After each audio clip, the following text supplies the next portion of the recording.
सिन्दूरारुणविग्रह त्रिनयना माणिक्यमौलिस्फुरत् तारानायकशेखरां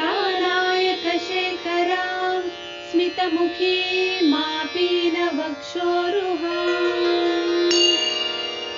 पाणिभ्यामलिपूर्णरत्नचषकं रक्तोत्पलं बिभ्रति सौम्यां रत्नघटस्थरक्तचरणां ध्यायेत् परामम्बिकाम्।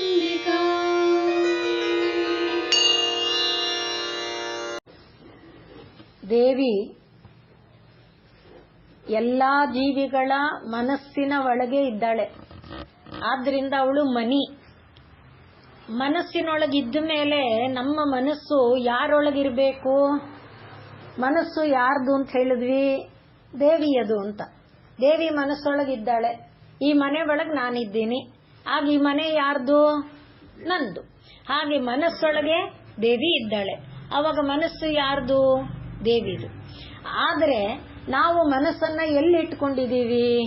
ಪ್ರಪಂಚದಲ್ಲಿರುವಂಥ ಅನೇಕ ವಸ್ತುಗಳಲ್ಲಿ ಇಟ್ಕೊಂಡಿದ್ದೀವಿ. ಮೊದಲಿಗೆ ನನ್ನೊಳಗೆ, ಈ ಶರೀರದ ಒಳಗೆ ಮನಸ್ಸನ್ನ ಇಟ್ಕೊಂಡಿದ್ದೇವೆ. ಆದ್ರಿಂದ ಮನಸ್ಸು ಏನಾಗಿದೆ? ಅಲ್ಲಿಗೆ ಅಂಟುಕೊಂಡಿದೆ. ಅದನ್ನ ನಾವು ಕಿತ್ತು, ಅಂದ್ರೆ ಯಾವುದು ದೇವಿಯದಾಗಿತ್ತೋ ಅಲ್ಲಿ ನಾನು ಅನ್ನುವ ಮನಸ್ಸನ್ನು ಸೇರಿಸಿ ನಾನೇನ್ ಮಾಡಿದ್ದೀನಿ? ನನ್ನದು ಅಂತ ಮಾಡಿದ್ದೀನಿ. ಅದನ್ನ ನಾನೇನ್ ಮಾಡಬೇಕು? ಅಳಿಸ್ಬಿಟ್ಟು ನಿನ್ನದು ಅಂತ ಮಾಡಬೇಕು. ಆವಾಗ ಅದೇನಾಗುತ್ತೆ? ಉನ್ಮನ ಅಂತ ಆಗುತ್ತೆ. ಆದ್ರಿಂದ ಇದು ಮಾಡೋದಕ್ಕೆ, ಉನ್ಮನ ಅಂತ ಮಾಡೋದಕ್ಕೆ ಸಾಧನೆಗಳೇನಿದೆ ಅದು ಬೇರೆ. ಈಗ ಸುಲಭವಾಗಿ ನಾವು ಯೋಚನೆ ಮಾಡಿಕೊಳ್ಳೋದಾದ್ರೆ, ಎಷ್ಟೋ ಕಾಲದಿಂದ ಹೇಳ್ಕೊಂಡು ಬರ್ತಾ ಇದ್ದೇವಲ್ಲ, ಏನು? ದೇವರು ಅಲ್ಲದ್ದು, ದೇವರದು ಅಲ್ಲದ್ದು, ದೇವರಿಂದ ಅಲ್ಲದ್ದು ಅಂದ್ರೆ ದೇವರಿಂದ ತಯಾರಾಗಿದ್ದು ಅಂತ ಅಲ್ಲದ್ದು, ದೇವರಿಗೆ ಸೇರದೇ ಇರುವುದು ಅಂತ ಅಲ್ಲದ್ದು. ಹೀಗೆ ಯಾವುದೂ ಇಲ್ಲ, ಯಾವುದೂ ಇಲ್ಲ, ಯಾವುದೂ ಇಲ್ಲ ಅಂದಾಗ ನಾನು ಅನ್ನುವುದು ಮೊದಲು ಯಾರಿಗೆ ಸೇರಿದ್ದು? ದೇವರಿಗೆ ಸೇರಿದ್ದು. ನಾನು ಮಾಡ್ತಾ ಇರುವಂತ ಕೆಲಸ ಯಾರಿಗೆ ಸೇರಿದ್ದು? ದೇವರಿಗೆ ಸೇರಿದ್ದು. ಅದರ ಫಲ ಯಾರಿಗೆ ಸೇರಿದ್ದು? ದೇವರಿಗೆ ಸೇರಿದ್ದು. ಅವನು ಹೀಗೆ ಕೊಡ್ಲಿ, ಹಾಗೆ ಕೊಡ್ಲಿ ಅಂತ ಆಜ್ಞೆ ಮಾಡಕ್ಕೆ ನಾವು ಯಾರು? ಅಲ್ಲ. ಆದ್ರಿಂದ ನಮ್ಮ ಮನಸ್ಸು ಹೇಗಿರ್ಬೇಕು? ದೇವರು ಇಟ್ಟಾಗೆ ಆಗ್ಲಿ. ಬಾಯಲ್ಲಿ ಹೇಳ್ತೀವಿ, ಎಲ್ಲರೂ ಹೇಳ್ತೀವಿ, ನಾನು ಎಲ್ಲ ದೇವರ ಮೇಲೆ ಭಾರ ಹಾಕ್ಬಿಟ್ಟಿದ್ದೀನಪ್ಪ ಅಂತ ಹೇಳ್ತೇವೆ. ಆದ್ರೆ ಅವ್ರನ್ನ ಕೇಳ್ತೀವಿ, ಇವ್ರನ್ನ ಕೇಳ್ತೀವಿ, ಅಲ್ಲಿ ಹೋಗ್ತೀವಿ, ಇಲ್ಲಿ ಹೋಗ್ತೀವಿ, ತಲೆ ಕೆಳಕಾಗಿ ನಿಂತ್ಕೋತೀವಿ, ಗೋಳಾಡ್ತೀವಿ, ಕಣ್ಣೀರ್ ಸುರಿಸ್ತೀವಿ. ದೇವರ ಮೇಲೆ ಭಾರ ಹಾಕಿದ ಮೇಲೆ ದೇವ್ರು ನೋಡ್ಕೊಳ್ತಾನೆ ತಾನೆ. ಆದ್ರೆ ಆ ನಿರ್ಭರತೆ, ಆ ನಿರ್ಭಯ ನಮ್ಮೊಳಗಿಲ್ಲ. ಯಾವಾಗ ದೇವರ ಮೇಲೆ ಅಂತ ಇಟ್ಟಿದ್ದೇವೆ ಅಂಥ ಸ್ಥಿತಿ ಇದೆಯಲ್ಲ, ಅದೇ ಉನ್ಮನಿ ಸ್ಥಿತಿ. ಅಂದ್ರೆ ಅರ್ಥ ಏನು? ಪರಮಾತ್ಮನಿಗೆ ಕೊಟ್ಟಿದ್ದೀನಿ, ಅವನು ಹಾಲಲ್ಲಿ ಹಾಕ್ತಾನೋ ನೀರಲ್ಲಿ ಹಾಕ್ತಾನೋ ಹಾಕ್ಲಿ, ಏನ್ ಮಾಡ್ತಾನೋ ಮಾಡ್ಲಿ, ಆಗೋದಾಗ್ಲಿ, ನಾನು ಮಾಡುವಷ್ಟನ್ನ ನಾನು ಮಾಡಿದ್ದೇನೆ, ಆಗೋದಾಗ್ಲಿ ಅಷ್ಟಾದ್ರೂ ಹೇಳ್ಕೊಳ್ಬಹುದು. ಯಾಕಂದ್ರೆ ನಾನು ಬಿಡಕ್ಕಾಗಲ್ವಲ್ಲ. ಆದ್ರಿಂದ ನಾನು ಮಾಡೋಷ್ಟು ನಾನು ಮಾಡಿದ್ದೇನೆ, ಆಮೇಲೆ ದೇವರು ಏನ್ ಮಾಡ್ತಾನೋ ಮಾಡ್ಲಿ. ಅಂದ್ರೆ ಈಗ ಅಡಿಗೆ ಮಾಡ್ತಾ ಇದ್ದೀನಿ ಅಂತ ಇಟ್ಕೊಳ್ಳೋಣ. ನನಗೆ ತಿಳಿದ ಹಾಗೆ ಸರಿಯಾದ ಪ್ರಮಾಣದಲ್ಲಿ ಅಳತೆ ಪದಾರ್ಥಗಳೆಲ್ಲ ಹಾಕಿದ್ದೀನಿ. ನಮ್ಮ ಪರಂಪರೆಯಲ್ಲಿ ಅಜ್ಜಿ, ತಾತ, ಅಮ್ಮ ಎಲ್ಲ ಏನ್ ಮಾಡ್ಕೊಂಡು ಬಂದಿದ್ದಾರೆ ಆ ಕ್ರಮದಲ್ಲೇ ಎಲ್ಲ ಮಾಡಿದ್ದೀನಿ ಅನ್ಕೊಂಡಿದ್ದೀನಿ. ಇಷ್ಟು ಜನನ ಕರೆದು ಬಿಟ್ಟಿದ್ದೀನಿ. ಇಷ್ಟು ಜನರಿಗೆ ನಾನು ಬಡಿಸಿದಾಗ ಅದು ಅವರಿಗೆ ತೃಪ್ತಿ ಕೊಡುವಂತೆ ಆಗುತ್ತೋ ಬಿಡುತ್ತೋ ಈ ಚಿಂತೆ ನನ್ನದಲ್ಲ. ಈಗ ನಾನು ಅನ್ನೋದು ಬಿಡಕ್ಕಾಗಲ್ಲ. ಇಲ್ಲಿವರೆಗೆ ನಾನು ಮಾಡಿದ್ದೇನೆ. ಇನ್ನು ಮುಂದಿಂದಿದೆಯಲ್ಲ ಅದು ದೇವರು ಹೇಗೆ ಮಾಡ್ತಾನೋ ಹಾಗೆ ಮಾಡ್ಲಿ, ದೇವರ ಇಷ್ಟ ಏನೋ ಹಾಗೆ ನಡೀಲಿ. ಹಾಗೆ ಅಂದ್ರೆ ಲೋಕ ನಡೀತಿರೋದೇ ದೇವರ ಇಚ್ಛೆಯಂತೆ. ಅದನ್ನ ನಾವು ಇಷ್ಟು ಕಾಲ ನೋಡಿದೀವಿ. ನಾವು ಆದರೆ ಮಧ್ಯದಲ್ಲಿ ನಮ್ಮ ಒಗ್ಗರಣೆಯಿಂದ ನನ್ನಿಷ್ಟದಂತೆ ಅನ್ಕೊಂಡಿದ್ದೇವೆ. ಆದರೆ ನಡೀತಿರೋದು ದೇವರ ಇಷ್ಟದಂತೆ. ಆ ಒಂದು ಭಾವದಲ್ಲಿ ಮನಸ್ಸಿಟ್ಕೊಂಡ್ರೆ ಅದೇ ಉನ್ಮನಿ ಭಾವ ಸ್ಥಿತಿ. ನಮ್ಗೆ ನೋಡಿ, ಯಾವುದರಲ್ಲೂ ಅಷ್ಟೇ. ಸುಮ್ಮನೆ ಉದಾಹರಣೆಗೆ ಹೇಳ್ತೀನಿ, ಒಂದು ಕಾರ್ಯಕ್ರಮ, ಒಂದು ಯಾವುದೋ ನನ್ನದೇ 70 ವರ್ಷದ ಶಾಂತಿ ಅಂತ ನಾನು ಅನ್ಕೊಳ್ತೀನಿ. ಆ ಕಾರ್ಯಕ್ರಮಕ್ಕೆ ನಿಮ್ಮನ್ನೆಲ್ಲ ಹೇಳಿದ್ದೀನಿ, ತುಂಬಾ ಸಲ ಹೇಳಿದ್ದೀನಿ, ಯಾರು ತಪ್ಪಿಸ್ಬೇಡಿಪ್ಪ, ಪ್ಲೀಸ್ ಬನ್ನಿ ಅಂತ ಹೇಳಿದ್ದೀನಿ.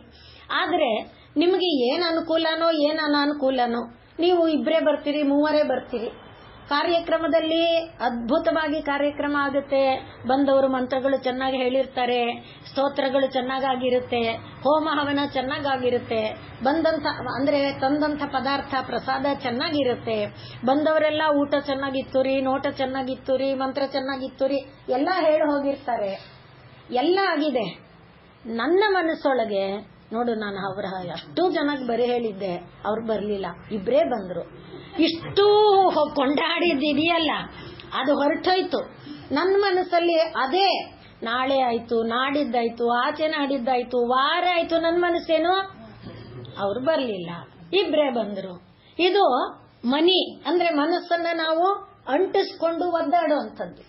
ಅದನ್ನ ತೆಗೆದು ಅವ್ರಿಗೇನು ಅನಾನುಕೂಲ ಇತ್ತೋ, ಅವ್ರಿಗೆ ಯಾಕೆ ಬರಕ್ಕಾಗ್ಲಿಲ್ವೋ, ಇಲ್ಲೇನು ನಾನು ಹೇಳಿದ್ದೆ, ನಾನು ಟೀಚರು, ನನ್ನ ಮಾತನ್ಕೆ, ಈ ತರದ್ದು ಯಾವುದೋ ಭಾವಗಳಿರುತ್ತೆ ನೋಡಿ, ಆ ಭಾವದಿಂದ ನಾನು ಹೇಳಿದ್ರೂ ಬರ್ಲಿಲ್ವಲ್ಲ, ಇಂಥ ಒಂದು ಸ್ಥಿತಿ ಇದೆಯಲ್ಲ, ಇದು ಪ್ರತಿ ದಿವಸದಲ್ಲಿ ಪ್ರತಿಯೊಬ್ಬನ ಮನಸ್ಸಲ್ಲಿದೆ. ಆದ್ರಿಂದ ಮನಸ್ಸು ಏನಾಗಿರುತ್ತೆ, ಅಲ್ಲಿಗೆ ಅಂಟುಕೊಂಡಿರೋದು ಮನಿ ಸ್ಥಿತಿ. ಆ ಮನಸ್ಸನ್ನ ಕಿತ್ತು ಉನ್ಮನಿ ಮಾಡಬೇಕಾದ್ರೆ ನಾವು ಹಿಂದಿನ ಇದರಲ್ಲಿ ಹೇಳ್ಕೊಂಡಿದ್ವಿ ಏನಂತ, ಪ್ರಾಣಾಯಾಮಾದಿಗಳು ಮಾಡಬೇಕು, ಮನಸ್ಸನ್ನ ಮೂಲಾಧಾರದಿಂದ ಮೇಲಕ್ಕೆ ಸಾಗಿಸಬೇಕು, ಆಜ್ಞಾದಿಂದ ಸಹಸ್ರಾರದವರೆಗೆ ಎಷ್ಟು ಹಂತಗಳಿದೆ, ಅಲ್ಲಿ ನಾದ ಏನು ರೋಹಿಣಿ ನಾದ ಅಂತ ಶಾಂತ, ಈ ರೀತಿ ಸ್ಥಿತಿಗಳನ್ನ ದಾಟ್ತಾ ಹೋಗ್ಬೇಕು, ಅಲ್ಲಿ ಕೊನೆಯದು ಉನ್ಮನಿ, ಅದೆಲ್ಲ ನಾವು ಹೋದ ವಾರದಲ್ಲಿ ಹೇಳ್ಕೊಂಡಿದ್ವಿ. ಆ ಸ್ಥಿತಿಯನ್ನ ಇದು ಅಭ್ಯಾಸ ಮಾಡಕ್ ನಮ್ ಕೈಯಲ್ಲಿ ಆಗಲ್ಲ. ನಮ್ಗೆ ಮೊದಲಿಗೆ ಮೂಲಾಧಾರನೇ ಮುಟ್ಟಕ್ ಗೊತ್ತಿಲ್ಲ. ಆದ್ರೆ ಇಷ್ಟನ್ನ ಈಗ ನಾ ಹೇಳಿದ್ನಲ್ಲ, ಇಷ್ಟೆಲ್ಲ ಒಳ್ಳೇದಾಯ್ತು ಹೇಳಿದಾರಲ್ಲ, ಅದರಲ್ಲಿ ಯಾಕೆ ತೃಪ್ತಿ ಪಡಲ್ಲ, ಅದರಲ್ಲಿ ಯಾಕೆ ಸಂತೋಷ ಪಡಲ್ಲ? ಈ ರೀತಿ ಏನಪ್ಪ ದೇವರಿಚ್ಛೆಯಂತೆ ಆಯ್ತು, ದೇವರಿಚ್ಛೆಯಂತೆ ನಾನು ಎಲ್ಲರಿಗೂ ಹೇಳಿದ್ದೇನೆ, ಇಷ್ಟೆಲ್ಲ ವ್ಯವಸ್ಥೆ ಮಾಡಿದ್ದೇನೆ, ಅಡಿಗೆಯವ್ರಿಗೆ ಹೇಳಿದ್ದೇನೆ, ಪೂಜಾರಿ ಅರ್ಚಕರಿಗೆ ಹೇಳಿದ್ದೇನೆ, ಆಶೀರ್ವಾದ ಮಾಡಕ್ಕೆ ಬ್ರಾಹ್ಮಣರಿಗೆ ಹೇಳಿದ್ದೇನೆ, ಹೀಗೆ ಏನೇನೋ ವ್ಯವಸ್ಥೆ ಮಾಡಿದ್ದಾನೆ. ಅವ್ರು ಬರ್ದೇ ಹೋದ್ರೆ ಆ ಚಿಂತೆ ನನಗೆ ಯಾಕೆ? ದೇವರಿಷ್ಟ ಏನೋ ಮಾಡ್ತಾನೆ. ಬಂದವರು ಸರಿಗ್ ಮಂತ್ರ ಹೇಳದೆ ಹೋದ್ರೆ, ಅರ್ಧಂಬರ್ಧ ಮಂತ್ರ ಹೇಳಿದ್ರೆ, ಇದು ಪ್ರತಿಯೊಂದರಲ್ಲಿ ಕೂಡ ಮನಸ್ಸಿನಲ್ಲಿ ನಡೆಯುವಂತಹ ಸಂಘರ್ಷಗಳು. ಅದನ್ನ ದೇವರಿಷ್ಟದಂತೆ ಅಂತ ಇಟ್ಟುಕೊಂಡ್ರೆ ಅದೇ ಉನ್ಮನಿ ಸ್ಥಿತಿ. ಬೇರೆ ಯೋಗಿಗಳ ಸಾಧನೆ ಬೇಡ. ಅಂಥ ಒಂದು ಉನ್ಮನಿ ಸ್ಥಿತಿಯನ್ನ ಯಾರು ಅಭ್ಯಾಸ ಮಾಡ್ತಾ ಹೋಗ್ತಾನೆ, ಎಲ್ಲಾ ದೇವರಿಷ್ಟದಂತೆ, ಅದು ಯೋಗಿಗಳಾದವರ ನೆಲೆಯಲ್ಲಿ. ಈಗ ನಾವು ಹೇಳಿದ್ವಲ್ಲ, ಅಜ್ಞಾಯಿಂದ ಸಹಸ್ರಾರದವರೆಗಿನ ಏರುವ ಸ್ಥಿತಿ, ಮನಸ್ಸನ್ನ ಕಿತ್ತು ದೇವರೊಳಗೇ ನೆಲೆ ಮಾಡಿದಂಥ ಸ್ಥಿತಿ. ಅಲ್ಲಿ ಮನಸ್ಸು ಎಲ್ಲಿವರೆಗಿದೆ, ಅಲ್ಲಿವರೆಗೆ ಈ ಶರೀರ ನಾನು ಅನ್ನೋ ಭಾವ ಇದೆ. ಅಲ್ಲಿ ಪರಮಾತ್ಮನೊಳಗೆ ಒಂದಾಗ್ಬಿಟ್ಟಾಗ ನಾನು ಅನ್ನೋದಿಲ್ಲ. ನಾನು ಅನ್ನೋದಿಲ್ಲ ಅಂದಮೇಲೆ ಶರೀರ ಇಲ್ಲ ಅಂದಮೇಲೆ ಈ ಮನೆ ಅನ್ನೋದು ಕಾಣಿಸ್ತಾ ಇಲ್ಲ. ಎಲ್ಲ ಏನಾಗಿದೆ, ದೇವರೊಳಗೆ ಲೀನ ಆಗೋಗಿದೆ. ಅಲ್ಲಿ ದೇಶ ಇಲ್ಲ, ಕಾಲ ಇಲ್ಲ, ಕಲೆ ಇಲ್ಲ, ಮಾತಿಲ್ಲ, ಎಲ್ಲ ಎಲ್ಲಿದೆ, ಪರಮಾತ್ಮನಲ್ಲಿದೆ. ಇದನ್ನೇ ಈಗ ನಾ ಹೇಳಿದ್ದು. ಏನೋ ನನಗೆ ಗೊತ್ತಿಲ್ಲ, ಬಾಯಲ್ಲಿ ಈ ತರ ಮಾತು ಬಂದ್ಬಿಡ್ತು, ದೇವರೇನೋ ಅವನಿಷ್ಟದಂತೆ ಆಡಿಸ್ಬಿಟ್ಟ. ಹೀಗೆ ಪ್ರತಿಯೊಂದನ್ನ ದೇವರ ಇಷ್ಟದಂತೆ, ನನಗೆ ಗೊತ್ತಿಲ್ಲಪ್ಪ, ನಾನು ಅವ್ರ ಹತ್ರ ಈ ತರ ಮಾತಾಡಬಾರ್ದಿತ್ತು, ಅದೆಲ್ಲನೂ ಭಾಸ ಆಗಿದೆ, ಫೀಲ್ ಆಗಿದೆ, ಅಲ್ಲೇ ಅಂಟ್ಕೊಂಡಿರದೆ ದೇವರು ನನ್ನ ಬಾಯಿನಲ್ಲಿ ಯಾಕೆ ಈ ತರ ಆಡಿಸ್ದ ಗೊತ್ತಿಲ್ಲ, ನಾ ಹೇಳ್ಬಾರ್ದಿತ್ತು ಅವ್ರಿಗೆ, ಆದ್ರೆ ನಾನು ಹೇಳ್ಬಿಟ್ಟಿದ್ದೀನಿ. ಇದ್ರ ಪರಿಣಾಮ ಏನು? ಮನಸ್ಸು 1000 ಯೋಚನೆ ಮಾಡುತ್ತೆ. ಅವ್ರಿಗೆ ಹೇಳ್ಬೇಡ ಅಂದಿದ್ರು, ಉದ್ದೇಶವಾಗಿ ಹೇಳಿದ್ರು, ಆದ್ರೂ ನಾ ಹೇಳ್ಬಿಟ್ಟೆ. ಅವ್ರ ಹತ್ರ ಹೋಗಿ ಹೇಳ್ಬಿಟ್ರೆ, ಇವ್ರ ಹತ್ರ ಬಂದು ಜಗಳ ಮಾಡಿದ್ರು, ಇವ್ರು ಬಂದು ನನ್ನ ಹತ್ರ ಈ ತರ ಯೋಚನೆ ಸರಪಳಿಯಲ್ಲಿ ಮನಸ್ಸು ಏನ್ ಮಾಡುತ್ತೆ, ನಿದ್ದೆ ಮಾಡಲ್ಲ, ರಾತ್ರಿ ಬೆಳಗು ಒದ್ದಾಡುತ್ತೆ. ಅದೇ ನಂಗೆ ಗೊತ್ತಿಲ್ಲಪ್ಪ, ಯಾಕೆ ನನ್ನ ಬಾಯಿಲ್ ನಾ ಹೇಳ್ಬಾರ್ದು ಅಂತಿದ್ದೆ ನಿಜ, ಅವ್ರು ನಂಗೆ ಹೇಳ್ಬೇಡ ಅಂದಿದ್ರು, ಅದರಲ್ಲಿ ವಿಶೇಷವಾಗಿ ಅವ್ರ ಹತ್ರ ಹೇಳ್ಬೇಡ ಅಂದಿದ್ರು, ಆದ್ರೆ ನಂಗೆ ಗೊತ್ತಿಲ್ಲದೆ ಬಾಯಿಲ್ ಬಂದ್ಬಿಡ್ತು, ಏನೋ ಮಾತು ಬಂದ್ಬಿಡ್ತು. ನಿಜಕ್ಕೂ ನನಗೂ ಹೇಳ್ಬೇಕು ಅಂತಿರ್ಲಿಲ್ಲ, ಆದ್ರೆ ಬಂದ್ಬಿಡ್ತು. ಆಮೇಲೆ ಏನ್ ಮಾಡ್ಬೇಕು? ನನಗೆ ಗೊತ್ತಿಲ್ಲ ದೇವರೇ, ಇದು ಜೀವನದಲ್ಲಿ ಇದೆ, ಅದನ್ನ ನಾವು ಹೇಗೆ ಪರಿಹರಿಸಿಕೊಳ್ಬೇಕು, ಮನಸ್ಸನ್ನ ಕ್ಲೇಶದಿಂದ ಹೇಗೆ ದೂರ ಆಗಬೇಕು, ಇದು ದೇವಿ ನಮಗೆ ಕೊಟ್ಟಿರುವಂಥದ್ದು. ಆದ್ರಿಂದ ನನಗೆ ಗೊತ್ತಿಲ್ಲ. ಮುಖ್ಯವಾಗಿ ನಾವು ಇಟ್ಕೊಳ್ಬೇಕಾದ್ದು ನನಗೆ ಗೊತ್ತಿಲ್ಲ, ನನಗೇನು ಗೊತ್ತಿಲ್ಲ. ಮಗು ಹೇಗಿರುತ್ತೆ ಹಾಗೆ, ಅದು ಉದ್ದೇಶ ಅದಕ್ಕೆ ಏನಿರಲ್ಲ. ಏನ್ ಮಾಡುತ್ತೆ, ಬೊಂಬೆಗಳನ್ನೆಲ್ಲ ಜೋಡಿಸ್ಕೊಂಡಿರುತ್ತೆ, ಇದ್ದಕ್ಕಿದ್ದಾಗೆ ಕಾಲಲ್ಲಿ ಒದ್ದು ಚೆಲ್ಲಪಿಲ್ಲಿ ಮಾಡಿಬಿಡುತ್ತೆ. ಅದೇ ಯಾವುದೋ ಒಂದು ಕಲ್ಲೋ ಏನೋ ಇಟ್ಕೊಂಡು ಅದನ್ನು ಭದ್ರವಾಗಿ ಇಟ್ಕೊಂಡಿರುತ್ತೆ. ನಾವೇನಾದ್ರೂ ಎಸಿಲಿ ಓ ಅಂತ ಅಳುತ್ತೆ, ಯಾಕೆಂದ್ರೆ ಆ ಕಲ್ಲಲ್ಲಿ ಅದೇನೋ ಭಾವ ಇಟ್ಕೊಂಡಿರುತ್ತೆ. ಅಂದ್ರೆ ಮಗುವಿಗೆ ಇಷ್ಟು ದೊಡ್ಡ ಬೊಂಬೆಗಳು ನಾನು ಇಷ್ಟು ₹100 ಕೊಟ್ಟು ತಂದಿದ್ದೀನಿ, ಇದು ಎಸಿತು, ನಾ ಕಲ್ಲು ಎಸಿದ್ರೆ ಇದು ಅಳುತ್ತಲ್ಲ, ಹಾಗಲ್ಲ. ಮಗುವಿಗೆ ಯಾವ ಒಂದು ಭಾವನೆ ಅದೇ ತಿರ್ಗಾ ಅದೇ ಕಲ್ಲನ್ನು ತಾನೇ ಬೇಕಾದ್ರೆ ಎಸೆಯುತ್ತೆ. ನಾವು ಅದನ್ನ ಮಾಡಿದಾಗ, ಅಂದ್ರೆ ಮಗುವಿನ ಮನಸ್ಸಿನಲ್ಲಿ ಯಾವ ಒಂದು ಧರ್ಮ ಇದೆ ಅಂದ್ರೆ ಅಂಟಿನ ಧರ್ಮ ಇಲ್ಲದ ಧರ್ಮ, ಮತ್ತೆ ನಂದು ನನಗೆ ಗೊತ್ತಿದೆ ಅನ್ನುವಂಥ ಧರ್ಮ ಆ ರೀತಿಯಲ್ಲಿ ಮನಸ್ಸನ್ನ ನನಗೆ ಗೊತ್ತಿಲ್ಲ, ನನಗೆ ಗೊತ್ತಿಲ್ಲ, ನನಗೆ ಗೊತ್ತಿಲ್ಲ ದೇವರೇ, ಎಲ್ಲ ನೀನು, ಎಲ್ಲ ನಿನ್ನಿಷ್ಟ, ಎಲ್ಲ ನಿನ್ನ ಇದರಂತೆ ನಡೀತಾ ಇದೆ ಅನ್ನುವ ಮನೋಧರ್ಮವನ್ನ ಸುಲಭಕ್ಕೆ ಬರಲ್ಲ. ಅಭ್ಯಾಸ ಮಾಡ್ತಾ ಇದ್ರೆ ಅದು ಉನ್ಮನಿ ಅನ್ನುವಂಥ ಸ್ಥಿತಿ. ಅದನ್ನ ಮನಸ್ಸನ್ನ ಮನ ಉನ್ಮನ ಆಗಬೇಕಾದ್ರೆ, ಅಂದ್ರೆ ಈ ಭಾವ ಈಗ ನಾ ಹೇಳಿದ್ನಲ್ಲ, ದೇವರೇ ಇದೆಲ್ಲ ನಿನ್ನದು, ದೇವರೇ ಇದೆಲ್ಲ ನಿನ್ನದು, ನನಗೆ ಗೊತ್ತಿಲ್ಲ, ಮಾತು ನಿನ್ನದು, ಬಾಯಿ ನಿನ್ನದು, ಕಣ್ಣು ನಿನ್ನದು, ನೋಟ ನಿನ್ನದು, ಕಿವಿ ನಿನ್ನದು, ಕೇಳಿದ ಶಬ್ದ ನಿನ್ನದು, ಆಡಿದ ಶಬ್ದ ನಿನ್ನದು, ಮಾಡಿದ ಊಟ ನಿನ್ನದು, ಹಾಗೆ ನಿನ್ನದು ನಿನ್ನದು ನಿನ್ನದು, ನನಗೆ ಗೊತ್ತಿಲ್ಲ, ನನಗೆ ಗೊತ್ತಿಲ್ಲ ಅನ್ನುವ ಭಾವ ಬಂದಾಗ ಮನಸ್ಸು ಎಲ್ಲೂ ಕೂತ್ಕೊಳ್ಳಲ್ಲ, ಅಂಟುಕೊಂಡು ಕೂತ್ಕೊಳ್ಳಲ್ಲ.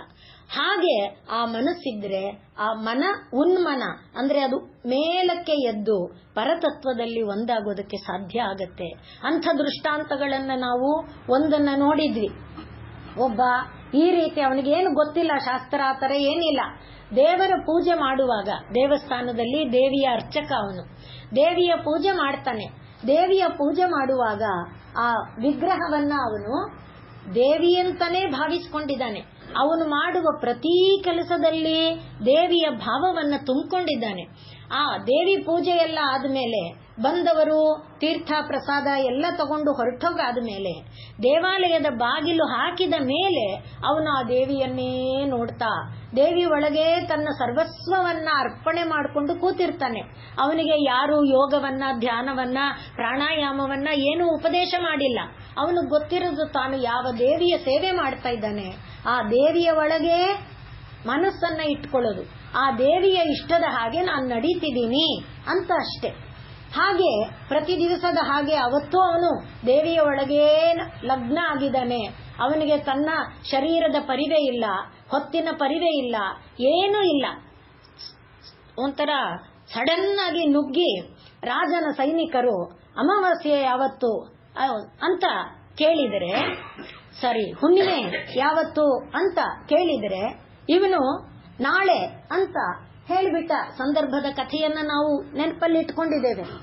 ಆದರೆ ಅವನು ಹಾಗೆ ಹೇಳುವಾಗ ಅವನಿಗೆ ಗೊತ್ತಿಲ್ಲ. ಹಾಗೆ ಹೇಳಿದ ಮೇಲೂ ಆ ಮನಸ್ಸನ್ನ ನಾನು ಇದು ಮಾಡ್ಕೊಳ್ಳೋಕ್ಕೋಸ್ಕರ ಹೇಳ್ತಿರೋದು. ಇವರಿಗೆ ಸಿಟ್ಟು ಬಂತು.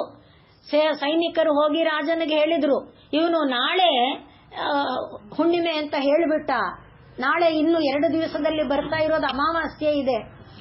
ಇವನಿಗೆ ಬೇಕಾಗಿದ್ದು ಅಮಾವಾಸ್ಯೆಯ ಒಂದು ವಿಚಾರವನ್ನ ತಿಳ್ಕೊಂಡು ಮುಂದಿನ ಯಾವುದೋ ಮುಹೂರ್ತವನ್ನ ಇಟ್ಕೊಳ್ಳೋದಕ್ಕೆ. ಅವಾಗೆಲ್ಲ ಪಂಚಾಂಗಗಳಿರ್ಲಿಲ್ಲ, ಎಲ್ಲರ ಮನೇಲಿ ಇರ್ತಿರ್ಲಿಲ್ವಲ್ಲ, ಯಾರೋ ಒಬ್ರು ಮನೆಯಲ್ಲಿ ಮಾತ್ರ ಹೇಳ್ತಿದ್ರು. ಕೇಳ್ಕೊಂಡು ಬಾ ಅಂದ್ರೆ ಸಾಮಾನ್ಯವಾಗಿ ದೇವಸ್ಥಾನದಲ್ಲಿ ಪುರೋಹಿತರು, ಅರ್ಚಕರು ಅವರೇ ಇದಕ್ಕೆ ಅಧಿಕಾರಿಗಳು. ಹೇಳಿದ್ರೆ ರಾಜನಿಗೆ ಗೊತ್ತಿತ್ತು ಇಲ್ಲಿ ಹತ್ತಿರದಲ್ಲಿ ಯಾವಾಗೋ ಬರುತ್ತೆ ಅಂತ. ಆದ್ರೆ ಇವನು ನಾಳೆ ಅಂತ ಹೇಳಿದಾಗ ನಾಳೆ ಹತ್ತಿರದಲ್ಲಿ ಬರೋದು ಹುಣ್ಣಿಮೆ, ಇವನ್ ನೋಡಿದರೆ ಅಮಾವಾಸ್ಯೆ, ಎಷ್ಟು ಕೊಬ್ಬು ರಾಜನಿಗೆ ಉತ್ತರವನ್ನ ಕೊಡೋದರಲ್ಲಿ ಅಂತ ಅವನಿಗೆ ರಾಜನ ಮೇಲಿನ ವಿಕೃಷ್ಟತೆ ಕಾಣಿಸ್ತು. ಅವನನ್ನ ಎಳ್ಕೊಂಡು ಬನ್ನಿ ಅಂತ ರಾಜ ಆಜ್ಞೆ ಮಾಡಿದ. ಆ ವೇಳೆಗೆ ಇವನಿಗೆ ಆ ದೇವಿಯಲ್ಲೇ ಲಗ್ನ ಆಗಿದ್ನಲ್ಲ, ಅವನ ಕಣ್ಣು ಇದು ಎಲ್ಲ ಹೊರಗೆ ಬಂದಿದೆ. ಆಮೇಲೆ ಸೈನಿಕರು ಬಂದ್ರು, ರಾಜ ಬರ ಹೇಳ್ತಿದ್ದಾನೆ ಅಂತ ಆಜ್ಞೆ ಮಾಡಿದ್ರು. ಎಳ್ಕೊಂಡು ಆಯ್ತು ನಡೀರಿ ಬರ್ತೀನಿ ಅಂದ. ಆಗ ಅಲ್ಲಯ್ಯ, ಹತ್ತಿರದಲ್ಲಿ ಅಮಾವಾಸ್ಯೆ ಇದೆ, ನೀನ್ ನಾಳೆ ಹುಣ್ಣಿಮೆ ಅಂದುಬಿಟ್ಟಿಯಲ್ಲ ಅಂತ ಸೈನಿಕರು ರಾಜ ನಿನಗೇನು ಮಾಡ್ತಾನೋ. ಆದ್ರೆ ಇವನಿಗೆ ಯಾವ ಮನಸ್ಸಿನಲ್ಲಿ ಗೊಂದಲ ಇಲ್ಲ. ರಾಜ ಏನ್ ಮಾಡ್ತಾನೋ ದೇವಿ ಇಷ್ಟದಂತೆ ಮಾಡ್ತಾನೆ. ದೇವಿ ಕೊಟ್ಟಿರೋ ಶರೀರ, ದೇವಿ ಪ್ರಾಣ ತಗೊಳ್ತಾಳೆ, ದೇವಿ ಕೊಟ್ಟ ಪ್ರಾಣ ದೇವಿ ತಗೊಳ್ತಾಳೆ, ರಾಜನ ಮೂಲಕ ತಗೊಳ್ಳಿ. ಆ ರೀತಿಯಾದಂಥ ಒಂದು ನಿಸ್ಪೃಹವಾಗಿ ದೇವಿಯ ಇಷ್ಟ, ಅವನಿಗೆ ಏನು ಕಳವಳ ಇಲ್ಲ, ಆತಂಕ ಇಲ್ಲ.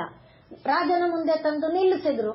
ರಾಜ ಕೇಳ್ದ, ಅಲ್ಲಪ್ಪ ನಿನಗೆ ಸ್ವಲ್ಪನಾದ್ರೂ ಪಂಚಾಂಗ ನೋಡಿ ಪ್ರತಿದಿನ ಸಂಕಲ್ಪ ಮಾಡ್ಬೇಕು ತಾನೆ, ನೀನೇನು ಸಂಕಲ್ಪ ಮಾಡಲ್ವಾ? ಶುಭೆ ಶೋಭನೆ ಮುಹೂರ್ತೆ, ಇವತ್ತು ದೇವರ ಪೂಜೆ ಮಾಡುವಾಗ ಏನ್ ಸಂಕಲ್ಪ ಮಾಡಿದ್ದೆ? ಶುಕ್ಲ ಪಕ್ಷ ಅಂತಾನೋ ಕೃಷ್ಣ ಪಕ್ಷ ಅಂತಾನೋ ಏನು ಮಾಡಿದೆ? ನೀನ್ ಈ ತರ ಉತ್ತರ ಕೊಟ್ಬಿಟ್ಟಿಯಲ್ಲ ಅಂತ ರಾಜ ಬೈದಾಗ, ಸ್ವಾಮಿ ನನಗ್ ಗೊತ್ತಿಲ್ಲ, ಹಾಗಾದ್ರೆ ನೀನು ಯಾವ ಶಿಕ್ಷೆಗೆ ಗುರಿಯಾಗ್ತೀಯ? ತಾವೇನು ಕೊಟ್ರು ನಾನು ಸಿದ್ಧ ಇದ್ದೇನೆ. ನಾಳೆ ರಾತ್ರಿ ಸಾಯಂಕಾಲದ ವೇಳೆಗೆ ಆಕಾಶದಲ್ಲಿ ಪೂರ್ವದಲ್ಲಿ ಚಂದ್ರ ಬರಲಿಲ್ಲ ಅಂದ್ರೆ ನಿನ್ನನ್ನ ಜಾಜ್ವಲ್ಯಮಾನವಾಗಿ ಉರಿಯುತ್ತಿರುವ ಬೆಂಕಿ ಒಳಗೆ ಬೀಳಿಸ್ತೀನಿ. ಆಗಬಹುದು ಸ್ವಾಮಿ. ಆಗ್ಲೂ ಅವನು ಕಂಗೆಡ್ಲಿಲ್ಲ, ತಪ್ಪಾಯ್ತು ಅನ್ಲಿಲ್ಲ, ಕ್ಷಮಿಸಿ ಅನ್ಲಿಲ್ಲ. ಆದ್ರೂ ಅವನು ಅಂದ್ರೆ ಯಾಕೆ ದೇವಿ ಆಡಿಸಿದ್ದು, ನಾನಾಡಿದ್ದು ಅಂದ್ರೆ ತಪ್ಪಾಯ್ತು ಅನ್ಬೇಕು. ಇಂಥ ಒಂದು ಭಾವ ಉನ್ಮನಿ ಅಂದ್ರೆ ಆ ಭಾವದಿಂದ ಅವನು ಹೇಳಲೇ ಇಲ್ಲ. ಜನರಿಗೆಲ್ಲ ಭಯ. ಜನರು ಅಯ್ಯೋ ಯಾಕೆ ಅರ್ಚಕ ಇಷ್ಟು ಸಜ್ಜನ, ಎಷ್ಟು ಕಾಲದಿಂದ ಆ ದೇವಿಯ ಆರಾಧನೆಯನ್ನ ಮಾಡ್ಕೊಂಡು ಬಂದಿರೋನು, ಕ್ಷಮಿಸಿ ಅಂತ ಕೇಳ್ಬಿಡಬಾರ್ದ? ತಪ್ಪಾಯ್ತು ಅಂದ್ಬಿಟ್ರೆ ರಾಜ ಕ್ಷಮಿಸಲ್ವಾ? ಎಲ್ಲರಿಗೆ ಜನರಿಗೆ ಭಯ. ಆದರೆ ಇವನಿಗೆ ನನ್ನ ಇಷ್ಟದಂತೆ ಬಂದಿಲ್ಲ. ನನ್ನ ನಾಲಿಗೆಯಲ್ಲಿ ದೇವಿ ಯಾಕ ಮಾತಾಡಿಸಿದ್ಲು ನಂಗೆ ಗೊತ್ತಿಲ್ಲ. ಹಾಗ ಆಡಿಸಿದ ಮೇಲೆ ಅದನ್ನು ಉಳಿಸ್ಕೊಳ್ಳೋ ಜವಾಬ್ದಾರಿ ಯಾರ್ದು? ಯಾರು ಆಡಿಸಿದ್ರೋ ಅವರದು. ದೇವಿ ತಾನೇ ಹುಣ್ಣಿಮೆ ಅಂತ ಆಡಿಸಿದವಳು, ನೋಡ್ಕೋತಾಳೆ. ಇದೇ ರೀತಿಯಲ್ಲಿ ನಾವು ಈ ಹೈದರಾಲಿಯ ಆಳ್ವಿಕೆಯ ಕಾಲದಲ್ಲಿ ಚಿತ್ರದುರ್ಗ ಬೆಟ್ಟದ ಅಲ್ಲಿ ಶಿವನ ದೇವಸ್ಥಾನದಲ್ಲಿ ಪೂಜೆ ಮಾಡ್ತಾ ಇದ್ದಂತ ಲಿಂಗಣ್ಣ ಅನ್ನುವ ಅರ್ಚಕರು, ಅವರಿಗೆ ಒಂದು ಎಲ್ಲ ರೀತಿಯಿಂದ ಅವರು ಒಳ್ಳೆಯವರು, ಅದ್ಭುತವಾದಂಥ ಪೂಜೆಯನ್ನ ಮಾಡೋರು. ಮತ್ತೆ ಲಿಂಗವನ್ನ ಒಂದು ಶಿಲೆಯಾಗಿ ಭಾವಿಸಿಕೊಂಡವರಲ್ಲ, ಭಕ್ತಿಯಿಂದನೇ ಮಾಡ್ತಾ ಇದ್ದವರು. ಆದರೆ ಅವ್ರಿಗೊಂದು ಅಭ್ಯಾಸ ಏನಂದ್ರೆ, ಒಂದು ವೇಶ್ಯ ಸಂಬಂಧ ಆತನಿಗಿತ್ತು. ಪೂಜೆಯೆಲ್ಲ ಮುಗಿದ ಮೇಲೆ ದೇವರ ಪ್ರಸಾದವನ್ನ ತಕೊಂಡು ಆಕೆ ಹತ್ರ ಹೋಗೋದು ಒಂದು ಪದ್ಧತಿ. ಆಕೆಯನ್ನು ಕೂಡ ಅವರು ದೇವರು ಅಂತಾನೆ, ದೇವರಿಗಿಂತ ಭಿನ್ನವಾಗಿ ಆಕೆಯನ್ನೇನು ಅವರು ಭಾವಿಸಿಲ್ಲ. ಆಗಿನ ಕಾಲದ ನಿಷ್ಠೆನೇ ಬೇರೆ ತರ. ಅವರು ಅದೇ ರೀತಿಯಲ್ಲೇ ಇದ್ದಂಥವರು. ಪ್ರತಿದಿನ ರಾಜ ಬಂದು ಹೋಗಾದ ಮೇಲೆ ಆಗ ಇದ್ದವರು ಮದಕರಿ ನಾಯಕ ಬಂದು ಎಲ್ಲಾ ದೇವಸ್ಥಾನಕ್ಕೆ ಸೇವೆ ಮಾಡಿಕೊಂಡು ಹೋಗಾದ ಮೇಲೆ ಇವರು ದೇವಸ್ಥಾನದ ಬಾಗಿಲು ಹಾಕೊಂಡು ಹೋಗೋದು, ಮಂಗಳಾರತಿ ಎಲ್ಲ ಮಾಡಿ. ಅವತ್ತು ಮದಕರಿ ನಾಯಕ ಮೊದಲನೇ ಜಾವ ಕಳೀತು, ಎರಡನೇ ಜಾವ ಕಳೀತಾ ಬಂದ್ರು, ಬರ್ಲೇ ಇಲ್ಲ. ಇನ್ನು ಬರ್ತಾನೋ ಬರಲ್ವೋ ಅಂದ್ಬಿಟ್ಟು ಎಲ್ಲರೂ ಕಾದಾಯ್ತು. ಮಂಗಳಾರತಿಯನ್ನ ಮಾಡಿ ಎಲ್ಲ ಪಕ್ಕದಲ್ಲಿ ರಾಜರಾಜೇಶ್ವರಿ ದೇವಸ್ಥಾನ ಇದೆ ದುರ್ಗದಲ್ಲಿ, ಆ ರಾಜರಾಜೇಶ್ವರಿ ದೇವಸ್ಥಾನ, ಈಶ್ವರನ ದೇವಸ್ಥಾನ, ಎಲ್ಲರೂ ಪರಸ್ಪರ ರಾಜರಾಜೇಶ್ವರಿ ದೇವಸ್ಥಾನದಲ್ಲಿ ಪೂಜೆ ಮಾಡೋರು. ಅವರು ಹಾಡಿದ್ರೆ ರಾಜೇಶ್ವರಿ ಬಂದು ಕೂತ್ಕೊಳ್ತಾ ಇದ್ಲಂತೆ. ಹಾಗೆ ರಾಜೇಶ್ವರಿಯನ್ನ ಕಂಡಂತ ಮಹನೀಯರವರೆಲ್ಲ ಅವರು ಎಲ್ಲರೂ ಪರಸ್ಪರ ಮಾತಾಡಿಕೊಂಡ್ರು. ಆಯ್ತು ಆರತಿ ಮಾಡೋಣ ಅಂತ ಮಾತಾಡ್ಕೊಂಡು ಎಲ್ಲರೂ ಆರತಿ ಮಾಡಿದ್ರು, ತೀರ್ಥ ಇದು ತಗೊಂಡ್ರು. ಅವರವರ ಕೆಲಸಕ್ಕೆ ಅವರವರು ಹೊರಟು ಬಿಟ್ರು.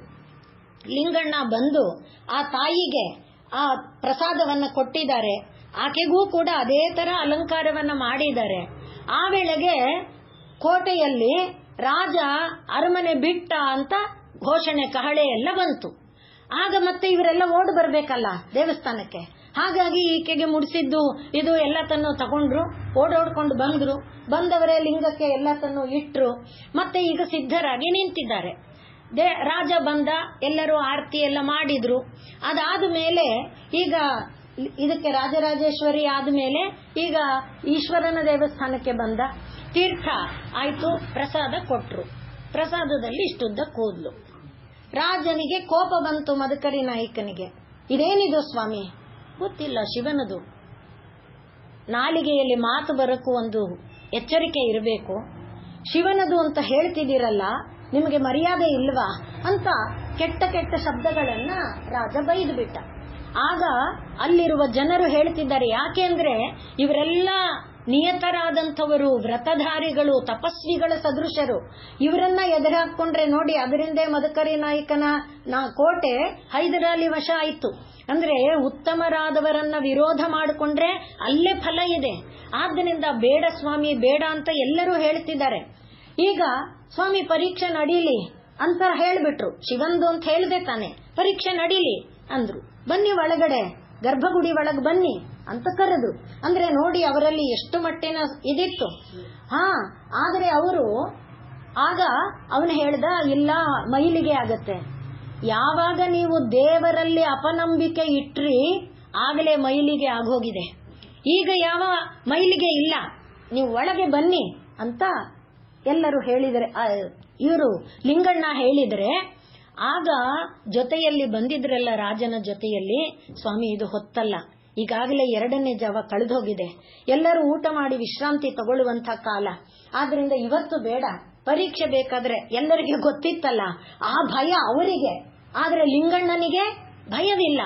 ಅದಕ್ಕೆ ನಾಳೆ ಪರೀಕ್ಷೆ ಆಗಲಿ, ಈಗ ಎಲ್ಲರೂ ಹೋಗೋಣ ಅಂತ ಎಲ್ಲರೂ ಸಮಾಧಾನ ಮಾಡಿದ್ರು. ಮದಕರಿ ನಾಯಕನನ್ನ ಸಮಾಧಾನ ಮಾಡಿ ಕರ್ಕೊಂಡು ಹೊರಟೋದ್ರು ಅವರ ಜೊತೆಯಲ್ಲಿ ಬಂದಿದ್ದವರು.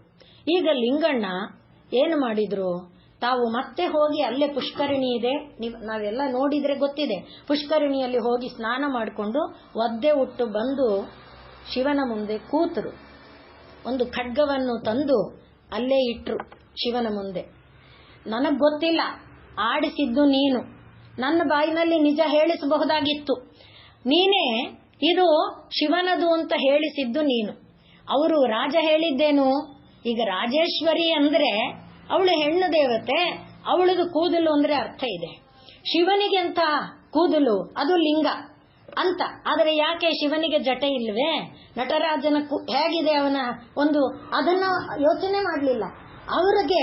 ಆದ್ರಿಂದ ನನಗೆ ಗೊತ್ತಿಲ್ಲ, ಆಡಿಸಿದವನು ನೀನು, ಏನು ಮಾಡ್ತೀಯಾ ಮಾಡ್ಕೊ ಅಂತ ಹೇಳಿ ಅವರು ಹಾಗೇ ಧ್ಯಾನಕ್ಕೆ ಕೂತರು. ಪಕ್ಕದಲ್ಲಿ ರಾಜೇಶ್ವರಿ ದೇವಸ್ಥಾನದಲ್ಲಿ ಪೂಜೆ ಮಾಡ್ತಾ ಇದ್ದ ವೆಂಕಟಸುಬ್ಬಯ್ಯ ಅವರು ಬಂದು, ಲಿಂಗಣ್ಣ ಯಾಕಪ್ಪ ನೀನ್ ಈ ತರ, ಅಂದ್ರೆ ಇವರಿನ್ನೂ ಧ್ಯಾನ ಕೂತ್ಕೊಳ್ಳಕ್ ಮುಂಚೆ ಹಾಗಾಗಬಾರ್ದಾಗಿತ್ತು, ನನಗೆ ಗೊತ್ತಿಲ್ಲ. ಅವರಿಗೂ ಅವ್ರು ಹೇಳಿದಷ್ಟೇ, ಶಿವ ಆಡಿಸ್ದ, ಶಿವ ನೋಡ್ಕೊಳ್ತಾನೆ ಅಂತ ಹೇಳಿ ಅವರು ಯಾವ ಒಂದು ಭಯ ಪಡ್ಲಿಲ್ಲ, ಹಾಗೆ ಧ್ಯಾನಕ್ಕೆ ಕೂತರು. ಆಗ ಈ ವೆಂಕಟಸುಬ್ಬಯ್ಯ ಅವರಿಗೆ ಆತ್ಮೀಯರು ಇವರು, ಇವರ ಮಾನವನ್ನ ಕಾಪಾಡಬೇಕು ತನಗೆ ಅನ್ನಿಸ್ತು. ಅವರು ಕೂಡ ಮನೆಗೆ ಹೋಗ್ಲಿಲ್ಲ, ರಾಜೇಶ್ವರಿ ದೇವಸ್ಥಾನದಲ್ಲಿ ಧ್ಯಾನಕ್ಕೆ ಕೂತರು. ಈಗ ಬೆಳಗಿನ ಮೊದಲ ಜಾವದ ಜಾಗಟೆ ಬಡೀತು, ಕಹಳೆ ಕೂಗಿತು, ರಾಜ ಬರ್ಬೇಕಲ್ಲ, ಮೊದಲ ಜಾವಕ್ಕೆ ಬರಬೇಕು. ಹಾಗಾಗಿ ರಾಜ ಮದಕರಿ ನಾಯಕ ಬಂದ ಮೊದಲ ಜಾವದ ಇದರಲ್ಲೇ. ಮೊದಲಿಗೆ ರಾಜೇಶ್ವರಿ ಸೇವೆ ಆಯಿತು. ಮಾಮೂಲಿ ಇದು ಬೆಳಗ್ಗೆ ರಾತ್ರಿ ನಡೆಯೋದು, ಆದ್ರಿಂದ ಅವತ್ತು ಎಲ್ಲ ದಿನ ಹಾಗೆ ನಡೆಯುತ್ತೆ. ಅವತ್ತು ರಾಜ್ಯದ ಕಾರ್ಯಭಾರದಿಂದ ತಡ ಆಗಿತ್ತಷ್ಟೇ. ಹಾಗಾಗಿ ಮೊದಲು ಎಲ್ಲಾ ದೇವಸ್ಥಾನ ನೋಡ್ಕೊಂಡು ಈಗ ಶಿವನ ದೇವಸ್ಥಾನಕ್ಕೆ ಬಂದ್ರು. ಎಲ್ಲರಿಗೆ ಪುಕ್ಕ ಪುಕ್ಕ, ಈಗ ಕಥೆ ಕೇಳ್ತಿರೋ ನಮಗೂ ಎದೆ ಹೊಡ್ಕೊಳ್ತಾ ಇದೆ ಏನಾಗುತ್ತೋ ಅಂತ. ಆದರೆ ಲಿಂಗಣ್ಣನಿಗೆ ಮಾತ್ರ ಯಾವ ಕಳವಳ ಇಲ್ಲ. ಏನು ಮಾಡ್ತಾನೆ, ಶಿವನಿಗೆ ಸೇರಿದ್ದದು, ಶಿವನಿಗೆ ಸೇರಿದ ಶರೀರ, ಶಿವನಿಗೆ ಸೇರಿದ ನಾಲಿಗೆ, ಆ ಒಂದು ದೃಢತೆ ನೋಡಿ. ಉನ್ಮನಿ ಅನ್ನುವುದಕ್ಕೆ ಎಷ್ಟು ಘನಭೂತವಾದದ್ದು. ಅದನ್ನ ಮನಸ್ಸನ್ನ ನಾವು ಅಭ್ಯಾಸ ಮಾಡಿದರೆ ನಮಗೆ ಸಾಧ್ಯ ಇದೆ. ನಾವು ಎಲ್ಲೋ ಹೋಗಬೇಕಾಗಿಲ್ಲ, ಪ್ರತಿ ದಿವಸದಲ್ಲಿ ಅದನ್ನ ಅಭ್ಯಾಸ ಮಾಡಬೇಕಷ್ಟೇ. ದೇವರೇ ಇದು ನಿನಗೆ ಸೇರಿದ್ದು, ದೇವರೇ ಇದು ನಿನಗೆ ಸೇರಿದ್ದು. ಈಗ ಆರಂಭದಲ್ಲಿ ನಾವು ಹೇಳಿದ್ವಲ್ಲ, ಎಷ್ಟೋ ನಡೆಯುತ್ತಪ್ಪ, ಅದರೊಳಗೇ ಮನಸ್ಸಿಟ್ಕೊಂಡು ಆದ ಒಳ್ಳೇದೆಲ್ಲ ಬಿಟ್ಟು ಹೀಗಂದ್ಬಿಟ್ರು, ಈ ತರದ್ದು ಯಾವ್ಯಾವ್ದ್ರೊಳಗೋ ಮನಸ್ಸು ಬಿದ್ದು ಒದ್ದಾಡುತ್ತೆ. ಮರಣ ಶೈಲಿಯಲ್ಲಿದ್ರು ಅದನ್ನ ಚಿಂತೆ ಮಾಡುತ್ತೆ, ಯಾವುದನ್ನೋ ಮಾಡಬೇಕಾದ್ದನ್ನ ಮಾಡೋದಿಲ್ಲ. ಅಂಥ ಒಂದು ಸ್ಥಿತಿಯನ್ನ ಹೋಗಲಾಡಿಸ್ಕೊಳ್ಬೇಕಾದ್ರೆ ಇಂಥ ದೃಷ್ಟಾಂತ ನಾವು ಅಭ್ಯಾಸ ಮಾಡ್ತಾ ಬಂದ್ರೆ ಆಗತ್ತೆ. ಈಗ ಲಿಂಗಣ್ಣ ಆರತಿಯನ್ನ ಮಾಡಿದ್ರು. ಮಾಡಿದ ಮೇಲೆ ಶಿವನ ಲಿಂಗದ ಮೇಲೆ ಕೈ ಆಡಿಸಿ ಹೀಗಂದ್ರು, ಉದ್ದಕ್ಕಿದೆ ಕೇಶ. ಆಗ ಮದಕರಿ ನಾಯಕ ಅಷ್ಟೇ ಅಲ್ಲ, ಅಲ್ಲಿ ಸೇರಿದ ಎಲ್ಲರಿಗೂ ಒಂದು ರೀತಿಯ ಕಳವಳ, ಇದು ಅಂದ್ರೆ ಒಂಥರ ರೋಮಾಂಚ. ಬೆಚ್ಚಿದಂತೆ. ಅವರು ಮತ್ತೆ ತೋರಿಸ್ತಾ ಇದ್ದಾರೆ, ನೋಡಿ ನೋಡಿ ಅಂತ. ಕೊನೆಗೆ ಲಿಂಗ ಕಂಟಿಸಿದ್ರೆ ಅಂತ ಎಳೆದು ಹೀಗೆ ಜುಟ್ಟನ್ನ ಹೀಗೆ ಕೀಳ್ತಾರೆ. ಆ ಕೂದಲು ಕಿತ್ತಾಗ ಲಿಂಗದಿಂದ ರಕ್ತ ಬರೋದಕ್ಕೆ ಆರಂಭ ಆಗುತ್ತೆ. ಆಗ ಸಾಕು ಇನ್ನ ಪರೀಕ್ಷೆ, ಸಾಕು ಇನ್ನ ಪರೀಕ್ಷೆ, ನಂದು ತಪ್ಪಾಯ್ತು ಕ್ಷಮಿಸಿ ಅಂತ ಹೇಳಿ ಮದಕರಿ ನಾಯಕ ಲಿಂಗಣ್ಣನಿಗೆ ನಮಸ್ಕಾರ ಮಾಡಿ ಹಿಂತಿರುಗಿ ಹೊರಟು ಹೋಗ್ತಾರೆ. ಆದರೆ ಲಿಂಗಣ್ಣನಿಗೆ ತನಗಾಗಿ ಪರಮಾತ್ಮ ಇಂಥ ನೋವು ಅನುಭವಿಸಿದ್ನಲ್ಲ, ಅವನಿಗೆ ರಕ್ತ ಬರುವಂತೆ ನಾನು ಮಾಡಿಬಿಟ್ನಲ್ಲ ಅನ್ನುವ ಬಾಧೆ. ಆ ರೀತಿ ಅಂದ್ರೆ ತನ್ನ ತಲೆಯನ್ನು ಅವರು ಅರ್ಪಿಸಿಬಿಡ್ತಾರೆ ಪರಮಾತ್ಮನಿಗೆ. ಪರಮಾತ್ಮ ಏನ್ ಕೇಳಿರಲ್ಲ, ಪರಮಾತ್ಮ ಕೊಟ್ಟದ್ದು, ಪರಮಾತ್ಮ ತನಗಾಗಿ ಎಂಥ ಒಂದು ವಿಪತ್ತನ್ನ ಅನುಭವಿಸ್ತಾ ಅನ್ನೋದಕ್ಕೆ ತನ್ನನ್ನೇ ತಾನು ಅರ್ಪಣೆ ಮಾಡ್ಕೊಂಡ್ಬಿಡ್ತಾರೆ ಪರಮಾತ್ಮನಿಗೆ. ಇದನ್ನ ನೋಡಿ ವೆಂಕಟ ಸುಬ್ಬಯ್ಯ ಹಾಡೋರು ಅವರಿಗೆ ನಾವು ಇನ್ನು ಮೇಲೆ ರಾಜನನ್ನ ನಂಬಬಾರದು. ಯಾಕೆ? ರಾಜನಿಗೆ ನಮ್ಮ ಮೇಲೆ ವಿಶ್ವಾಸ ಇಲ್ಲ. ಇವತ್ತು ಲಿಂಗಣ್ಣನಿಗೆ ಅಪನಂಬಿಕೆ ಬಂದಂತೆ ನಾಳೆ ನಮ್ಮ ಮೇಲೂ ಬರುತ್ತೆ. ನಾವು ರಾಜನಿಗಾಗಿ ರಾಜನ ಮುಂದೆ ಈ ನಾಲಿಗೆಯನ್ನ ತೆಗಿಬಾರದು. ಯಾರಿಗಾಗಿ ನಾಲಿಗೆ? ದೇವಿಗಾಗಿ ನಾಲಿಗೆ. ಎಲ್ಲಾದರೂ ಮೋಹಕ್ಕೆ ಒಳಗಾಗಿ, ಎಲ್ಲಾದರೂ ನನಗೆ ಬರುವಂತ ಆದಾಯಕ್ಕೆ ಒಳಗಾಗಿ, ನನಗೆ ದೊರಕುವ ಸನ್ಮಾನಕ್ಕೆ ಒಳಗಾಗಿ ಎಂದಾದರೂ ನಾನು ರಾಜನ ಮುಂದೆ ಬಾಯಿ ಬಿಟ್ಟು ಬಿಟ್ಟೇನೋ, ಆದ್ರಿಂದ ನಾನು ಇನ್ನು ರಾಜರಿಗೆ ಒಲಿಯದೆ ನನ್ನ ನಾಲಿಗೆ ಏನಿದ್ರೂ ದೇವಿಗೆ ಮಾತ್ರ ಅಂತ ನಿರ್ಣಯ ಮಾಡಿ ತನ್ನ ನಾಲಿಗೆಯನ್ನ ಅವರು ಕೂಡ ಕತ್ತರಿಸಿಕೊಂಡು ಬಿಡ್ತಾರೆ. ಆದ್ದರಿಂದ ಆಮೇಲೆ ಹೈದರಾಲಿ ರಾಜ್ಯಕ್ಕೆ ಬಂದ ಮೇಲೆ ಬಹಳ ಒತ್ತಾಯ ಮಾಡ್ತಾನೆ, ಹಾಡ್ಲೇಬೇಕು ಅಂತ. ಹಾಡುದಿಲ್ಲ ಅವರು. ಎಲ್ಲಿ ತನಗೆ ಆ ರೀತಿಯಾದಂತ ಒಂದು ಇದು ಬಂದುಬಿಡುತ್ತೋ, ಮೋಹ ಬಂದುಬಿಡುತ್ತೋ, ಅಂದ್ರೆ ಇದು ಉನ್ಮನಿ ಸ್ಥಿತಿ ಇದ್ದಾಗ ಯಾವ ರೀತಿ ಸರ್ವ ಸಮರ್ಪಿತ ಭಾವ, ಆ ಸರ್ವ ಸಮರ್ಪಿತ ಭಾವ ಏನಿದೆ ಅದು ಉನ್ಮನಿ. ಆ ಸ್ಥಿತಿಯಲ್ಲಿ ಬೇರೆ ಒಂಚೂರು ಕಥೆ ನಾವು ಮುಂದಕ್ಕೆ ಹೋದ್ವಿ ನಿಜ. ಆ ಉನ್ಮನಿ ಸ್ಥಿತಿಯನ್ನ ನಾವು ಅಭ್ಯಾಸ ಮಾಡಿಕೊಂಡ್ರೆ, ಉನ್ಮನಿ ಅಂದ್ರೆ ಸರ್ವ ಸಮರ್ಪಿತ ಭಾವ, ಅಂಥ ಒಂದು ಭಾವ ಇದ್ದಾಗ ಅಲ್ಲಿ ಕಾರಣ ಅದೇ, ಕಾರ್ಯ ಅದೇ, ಕಾಲ ಅದೇ, ದೇಶ ಅದೇ, ಎಲ್ಲಾ ಪರಮಾತ್ಮನೇ. ಆಗ ಏನಿದೆ ಎಲ್ಲ ಪರಮಾತ್ಮ ಅಂದಾಗ ಎಲ್ಲೆಲ್ಲೂ ಶುದ್ಧಿ, ಎಲ್ಲೆಲ್ಲೂ ಶುದ್ಧಿ. ಆ ಶುದ್ಧತೆಯನ್ನ ಬಿಟ್ಟು ಬೇರೆ ಏನೂ ಇಲ್ಲ. ಅಂಥ ಒಂದು ಸ್ಥಿತಿ ಏನಿದೆ ಅದು ತದುಚ್ಯತೆ ಶಿವಶಕ್ತಿರಿತಿ ಖ್ಯಾತ, ಅದು ನಿರ್ವಿಕಲ್ಪ ನಿರಂಜನ, ಅದನ್ನ ಮನೋನ್ಮನಿ ಎಂಬುದಾಗಿ ಕರೀತಾರೆ. ಅಲ್ಲಿ ಶಿವ ಎನ್ನುವ ಭಾವ, ಶಕ್ತಿ ಎನ್ನುವ ಭಾವ ಯಾವುದೂ ಇಲ್ಲ. ಎಲ್ಲವೂ ಆ ಒಂದೇ ತತ್ವದೊಳಗೆ ಲೀನವಾಗಿರುವಂಥ ಒಂದು ಭಾವ. ಎಂಥೆಂಥ ಮಹನೀಯರು ಮಹಾತ್ಮರು ಇದ್ದಂಥ ದೇಶ ನಮ್ಮದು. ಅದನ್ನ ನೆನಪಿಸಿಕೊಂಡಂತಾಯ್ತು. ಇಲ್ಲಿ ಮನೋನ್ಮನಿ ಅಂದಾಗ ಮುಖ್ಯವಾಗಿ ಇರುವಂಥದ್ದು ಸರ್ವ ಸಮರ್ಪಿತ ಭಾವ. ಯಾರು ಏನ್ ಬೇಕಾದ್ರೂ ಮಾಡ್ಲಿ, ಅದೆಲ್ಲ ದೇವರದೇ, ಅದೆಲ್ಲ ದೇವರಿಗೆ ಸೇರಿದ್ದೆ. ಈ ಒಂದು ಭಾವವನ್ನ ನಾವು ಅಭ್ಯಾಸ ಮಾಡಿಕೊಳ್ಬೇಕು. ಆ ಭಾವದಲ್ಲಿ ಯಾರಿದ್ದಾರೆ? ದೇವಿ ಇದ್ದಾಳೆ, ಅವಳೇ ದೇವಿ. ಆದ್ರಿಂದ ಮನೋನ್ಮನಿ ಅನ್ನುವುದನ್ನ ನೆನಪು ಮಾಡಿಕೊಂಡು, ಈ ಮನೋನ್ಮನಿ ಸ್ಥಿತಿಯಲ್ಲಿ ವೇದಾಂತದ ದೃಷ್ಟಿಯಿಂದ ಹೇಳುವಾಗ ನಾವು ಉದಾಹರಣೆಗೆ ನೋಡೋದು ಅಂದ್ರೆ, ಇದು ಒಂದು ಪುಸ್ತಕ ಇದೆ. ಇದನ್ನ ನಾವು ಏನಂತೇವೆ? ದೃಶ್ಯ ಅಂತೇವೆ. ಅಂದ್ರೆ ಕಣ್ಣು ನೋಡಿದ್ದು. ಈ ದೃಶ್ಯವನ್ನ ನೋಡುವುದಕ್ಕೆ ಸಾಧನ ಯಾವುದು? ಕಣ್ಣು. ಇದನ್ನ ಸಾಧನ, ಇದು ಸಾಧ್ಯ. ಇದಕ್ಕೆ ಒಬ್ಬ ಸಾಧಕ ಬೇಕಲ್ಲ, ಅದು ಒಳಗಿರುವಂತ ಚೈತನ್ಯ. ಅಂದ್ರೆ ಅವನನ್ನ ದರ್ಶಕ ಅಥವಾ ದರ್ಶನ, ದೃಶ್ಯ ಮತ್ತೆ ದರ್ಶಕ, ಈ ಮೂರು ಏನಿದೆ ಇದನ್ನ ನಾವು ಏನಂತೇವೆ? ತ್ರಿಪುಟಿ ಅಂತ ಹೇಳ್ತೇವೆ. ಅದನ್ನ ನಾವು ಅವತ್ತು ನೋಡಿದ್ದೇವೆ. ಈ ಮೂರು ಕೂಡ ಈಗ ಈ ಪುಸ್ತಕ ಅನ್ನುವುದು ದೃಶ್ಯ, ಇದನ್ನ ನೋಡುವ ಸಾಧನ ಕಣ್ಣು, ದೃಶ್ಯ ದರ್ಶಕ, ಮತ್ತೆ ಒಳಗಿರುವ ಚೈತನ್ಯ, ಅದರಿಂದ ಬಂದ ಜ್ಞಾನ ದರ್ಶನ. ಆ ರೀತಿ ಜ್ಞಾತ, ಜ್ಞಾನ, ಜ್ಞೇಯ, ಧ್ಯಾತ, ಧ್ಯಾನ, ಧ್ಯೇಯ, ಹೀಗೆ ಪ್ರಪಂಚ ಎಲ್ಲ ಮೂರಾಗಿದೆ. ಆ ಮೂರೂ ಕೂಡ ಯಾವ ಕೇಂದ್ರದಿಂದ ಬಂದದ್ದು? ಈ ವಸ್ತುವನ್ನ ಪುಸ್ತಕ ಅಂತ ಗುರುತಿಸೋದಕ್ಕೆ ಮೊದಲು ಕಣ್ಣು ನೋಡುವುದಕ್ಕೆ, ಅದನ್ನ ನೋಡಿದ ಮೇಲೆ ಬುದ್ಧಿಯಲ್ಲಿ ಇದು ಪುಸ್ತಕ ಅಂತ ಗುರುತಿಸೋದಕ್ಕೆ. ಎಲ್ಲಕ್ಕೆ ಚೈತನ್ಯ ಇಲ್ಲ ಅಂತಾದರೆ ಸಾಧ್ಯ ಇಲ್ಲ. ಆ ಚೈತನ್ಯವೇ ಏನಾಯ್ತು? ಬುದ್ಧಿ ಆಯ್ತು. ಆ ಚೈತನ್ಯವೇ ಕಣ್ಣಿನಲ್ಲಿ ಹರಿಯಿತು. ಆ ಚೈತನ್ಯವೇ ಈ ಪುಸ್ತಕ ರೂಪಕ್ಕೆ ಬಂತು.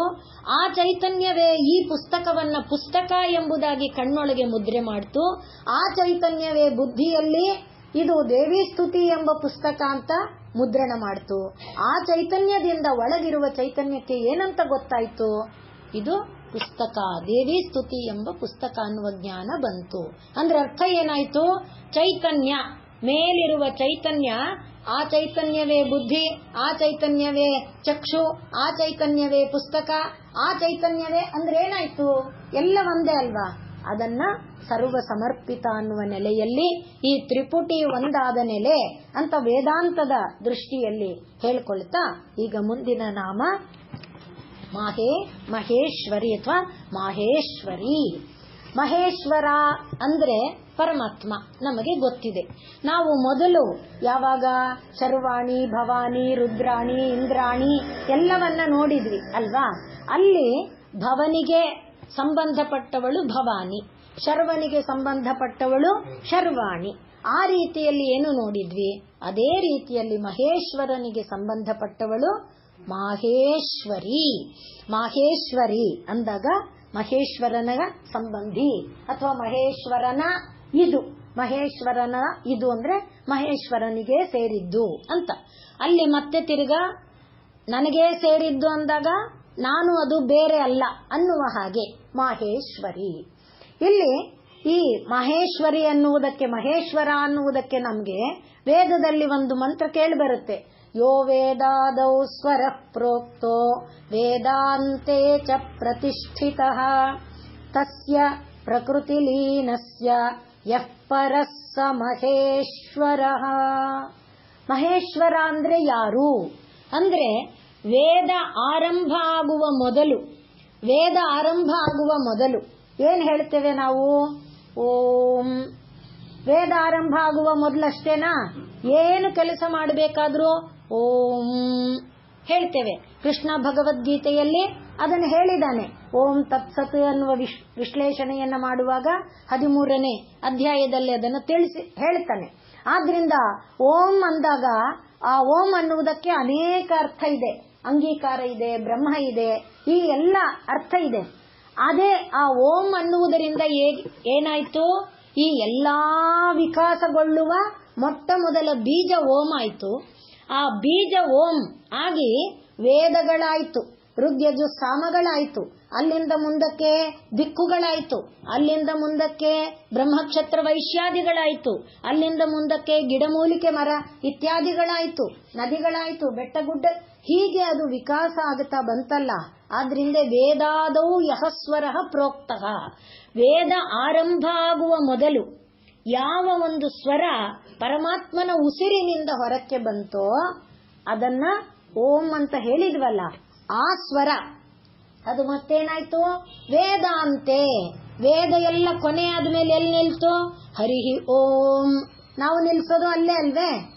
ಆರಂಭ ಮಾಡಿದ್ದಲ್ಲಿ, ನಿಲ್ಲಿಸಿದ್ದಲ್ಲಿ ಓಂ. ಆದ್ರಿಂದ ಯಹ ವೇದಾದೋ ಸ್ವರ ಪ್ರೋಕ್ತಃ ವೇದಾಂತೆ ಪ್ರತಿಷ್ಠಿತ. ಅಂಥ ಒಂದು ಸ್ವರ ಎಲ್ಲಿಂದ ಆರಂಭ ಆಯಿತು? ಪರಮಾತ್ಮನ ಉಸಿರಿನಿಂದ ಬಂತು. ತಸ್ಯ ನಿಶ್ವಸಿತಮೇತತ್. ಬಂದದ್ದೇನಾಯ್ತು?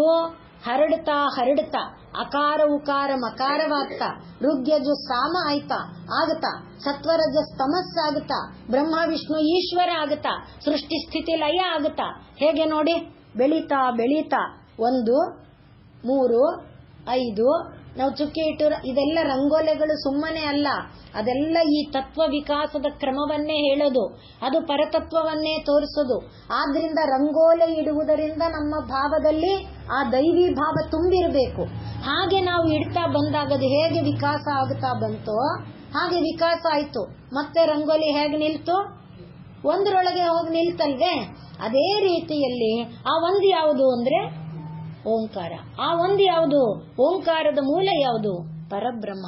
ಅದನ್ನೇ ಏನಂತ ಕರೀತೇವೆ? ಮಹೇಶ್ವರ ಅಂತ ಕರೀತೇವೆ. ಈಶ್ವರ ಅಂದಾಗ ಎಲ್ಲವನ್ನ ಕಂಟ್ರೋಲ್ ಮಾಡೋದು, ಎಲ್ಲವನ್ನ ಅಂದಾಗ ಇದನ್ನ ಅಂತ ಹೇಳಂಗಿಲ್ಲ. ಎಲ್ಲ ಅಂದ್ಮೇಲೆ ಎಲ್ಲ. ಆ ಎಲ್ಲವನ್ನೂ ಕೂಡ ಕಂಟ್ರೋಲ್ ಮಾಡುವಂಥ ಅದು ಅದನ್ನ ಮೇಲೆ ಮತ್ತೆ ಪಾಲಿಸುವಂಥದ್ದು. ಬರೀ ಕಂಟ್ರೋಲ್ ಮಾಡೋದಷ್ಟೇ ಅಲ್ಲ, ಎಲ್ಲವನ್ನ ಪಾಲಿಸುವಂಥದ್ದು. ಅದನ್ನ ನಾವೇನಂತ ಕರಿತೇವೆ? ಈಶ್ವರ. ಆ ಈಶ್ವರ ನಿಂದ ಏನಾಯ್ತು? ಈಗ ಸೃಷ್ಟಿ ಸ್ಥಿತಿ ಲಯ ಆಯ್ತು. ಆ ಈಶ್ವರನಿಗೆ ಮೇಲೆ ಯಾರಿದ್ದಾನೆ? ಅವನು ಮಹಾ ಈಶ್ವರ. ಆದ್ರಿಂದ ಅವನನ್ನ ತಸ್ಯ ಪ್ರಕೃತಿ ಲೀನಸ್ಯ, ಪ್ರಕೃತಿಯಲ್ಲಿ ಎಲ್ಲಿದ್ದಾನೆ? ಎಲ್ಲ ಕಡೆ ಇದ್ದಾನೆ. ಮಣ್ಣಲ್ಲಿದ್ದಾನೆ, ಕಲ್ಲಲ್ಲಿದ್ದಾನೆ, ನೀರಲ್ಲಿದ್ದಾನೆ. ಅದಂತಾನೆ ಪ್ರಹ್ಲಾದನನ್ನ ಇವನು ಕೇಳೋದು, ಇಲ್ಲಿದ್ದಾನ, ಅಪ್ಪ ಎಲ್ಲಾ ಕಡೆ ಇದ್ದಾನೆ. ತಿರ್ಗಾ ಇಲ್ಲಿದ್ದಾನ, ಹೂನಪ್ಪ ಇದ್ದಾನೆ, ಎಲ್ಲ ಕಡೆಯಲ್ಲಿದ್ದಾನೆ. ಆದ್ರೆ ಇವನಿಗೆ ಅನುಭವ ಇದೆ, ಇವನಿಗೆ ಅದರಲ್ಲಿ ವಿಶ್ವಾಸ ಇದೆ, ಅವನಿಗೆ ಇಲ್ಲ. ಆದ್ರಿಂದಲೇ ಅವನಿಗೆ ಸಂಶಯ, ಇದ್ರಲ್ಲಿ ಅಪ್ಪ ಇದ್ದಾನೆ, ಇದ್ರಲ್ಲಿ ಇದ್ದಾನೆ ಅಪ್ಪ ಅಂದ್ರ ಹಂಗೆ ಇವನಿಗೆ ಎಲ್ಲದರಲ್ಲಿ ಅವನು ಕಾಣ್ತಿದ್ದಾನೆ. ಅದೇ ಮನೋನ್ಮನಿ ಸ್ಥಿತಿ. ಇವನಿಗೆ ಕಾಣ್ತಾ ಇಲ್ಲ, ಅದೇ ಮನಿ ಸ್ಥಿತಿ. ಆದ್ದರಿಂದ ಇದು ಮನಿ, ಅದು ಮನೋನ್ಮನಿ. ಆ ರೀತಿಯಲ್ಲಿ ಪರಮಾತ್ಮ ತಸ್ಯ ಪ್ರಕೃತಿ ಲೀನಸ್ಯ, ಪ್ರಕೃತಿಯಲ್ಲಿರುವ ಎಲ್ಲದರ ಒಳಗೆ ಹರಿತಾ ಇದ್ದಾನೆ. ನರಗಳಲ್ಲಿ, ನಾಡಿಗಳಲ್ಲಿ ರಕ್ತದ ಕಣಕಣವಾಗಿ ಅವನು ಹರ್ಕೊಂಡು ಇದ್ದಾನೆ. ಎಲ್ಲದರ ಒಳಗಿದ್ದಾನೆ. ಕಾಣ್ತಿದ್ಯಾ? ಎಲ್ಲಿದೆಯೋ ರಕ್ತ? ಒಳಗಡೆ ತೆರೆದು ತೋರ್ಸಕ್ಕಾಗತ್ತಾ? ಎಲ್ಲಿದೆಯೋ ರಕ್ತ? ರಕ್ತದ ನಾಳ ಎಲ್ಲಿದೆಯೋ ಅಂದ್ರೆ ಅಲ್ವಾ? ಆ ರೀತಿಯಲ್ಲಿ ಆ ಒಳಗೆ, ಎಲ್ಲದರ ಒಳಗೆ ಅವನು ಇದ್ದಾನೆ. ಆದ್ದರಿಂದ ಅಂಥವನನ್ನ ತಸ್ಯ ಪ್ರಕೃತಿ ಲೀನಸ್ಯ ಯಹ ಪರಹ ಸಹ ಮಹೇಶ್ವರ. ಅಂಥ ಮಹೇಶ್ವರನ ಶಕ್ತಿ ಯಾವುದು? ಅದು ಮಾಹೇಶ್ವರಿ. ಮಹೇಶ್ವರನಿಗೆ ಸಂಬಂಧಪಟ್ಟದ್ದು ಮಾಹೇಶ್ವರಿ. ಈಗ ಮಹಾ ಅಂತ ಹೇಳಿದರೆ ನಾವು ತಿಳ್ಕೊಂಡಿರುವಂತೆ ಪರಬ್ರಹ್ಮ ವಸ್ತು. ಪರಬ್ರಹ್ಮವನ್ನ ಬಿಟ್ಟು ಮುಂದಕ್ಕೆ ಇನ್ನೇನು ಎಲ್ಲ ಗೊತ್ತಿದೆ ಮಹಾ ಅಂತೇವಲ್ಲ, ಅಂದ್ರೆ ಆ ಮಹಾ ಅಲ್ಲ. ಮಹಾ ಆಯ್ತು, ನಿನಗಿಂತ ಅಂತ ಹೊರಟ್ರೆ ಆ ಮಹಾ ಎಷ್ಟೆತ್ತರ? ಆ ಮಹಾ ಆದ್ಮೇಲೆ ಇನ್ಯಾರಿಲ್ಲ. ಆ ಮಹಾನೇ ಮಹಾ.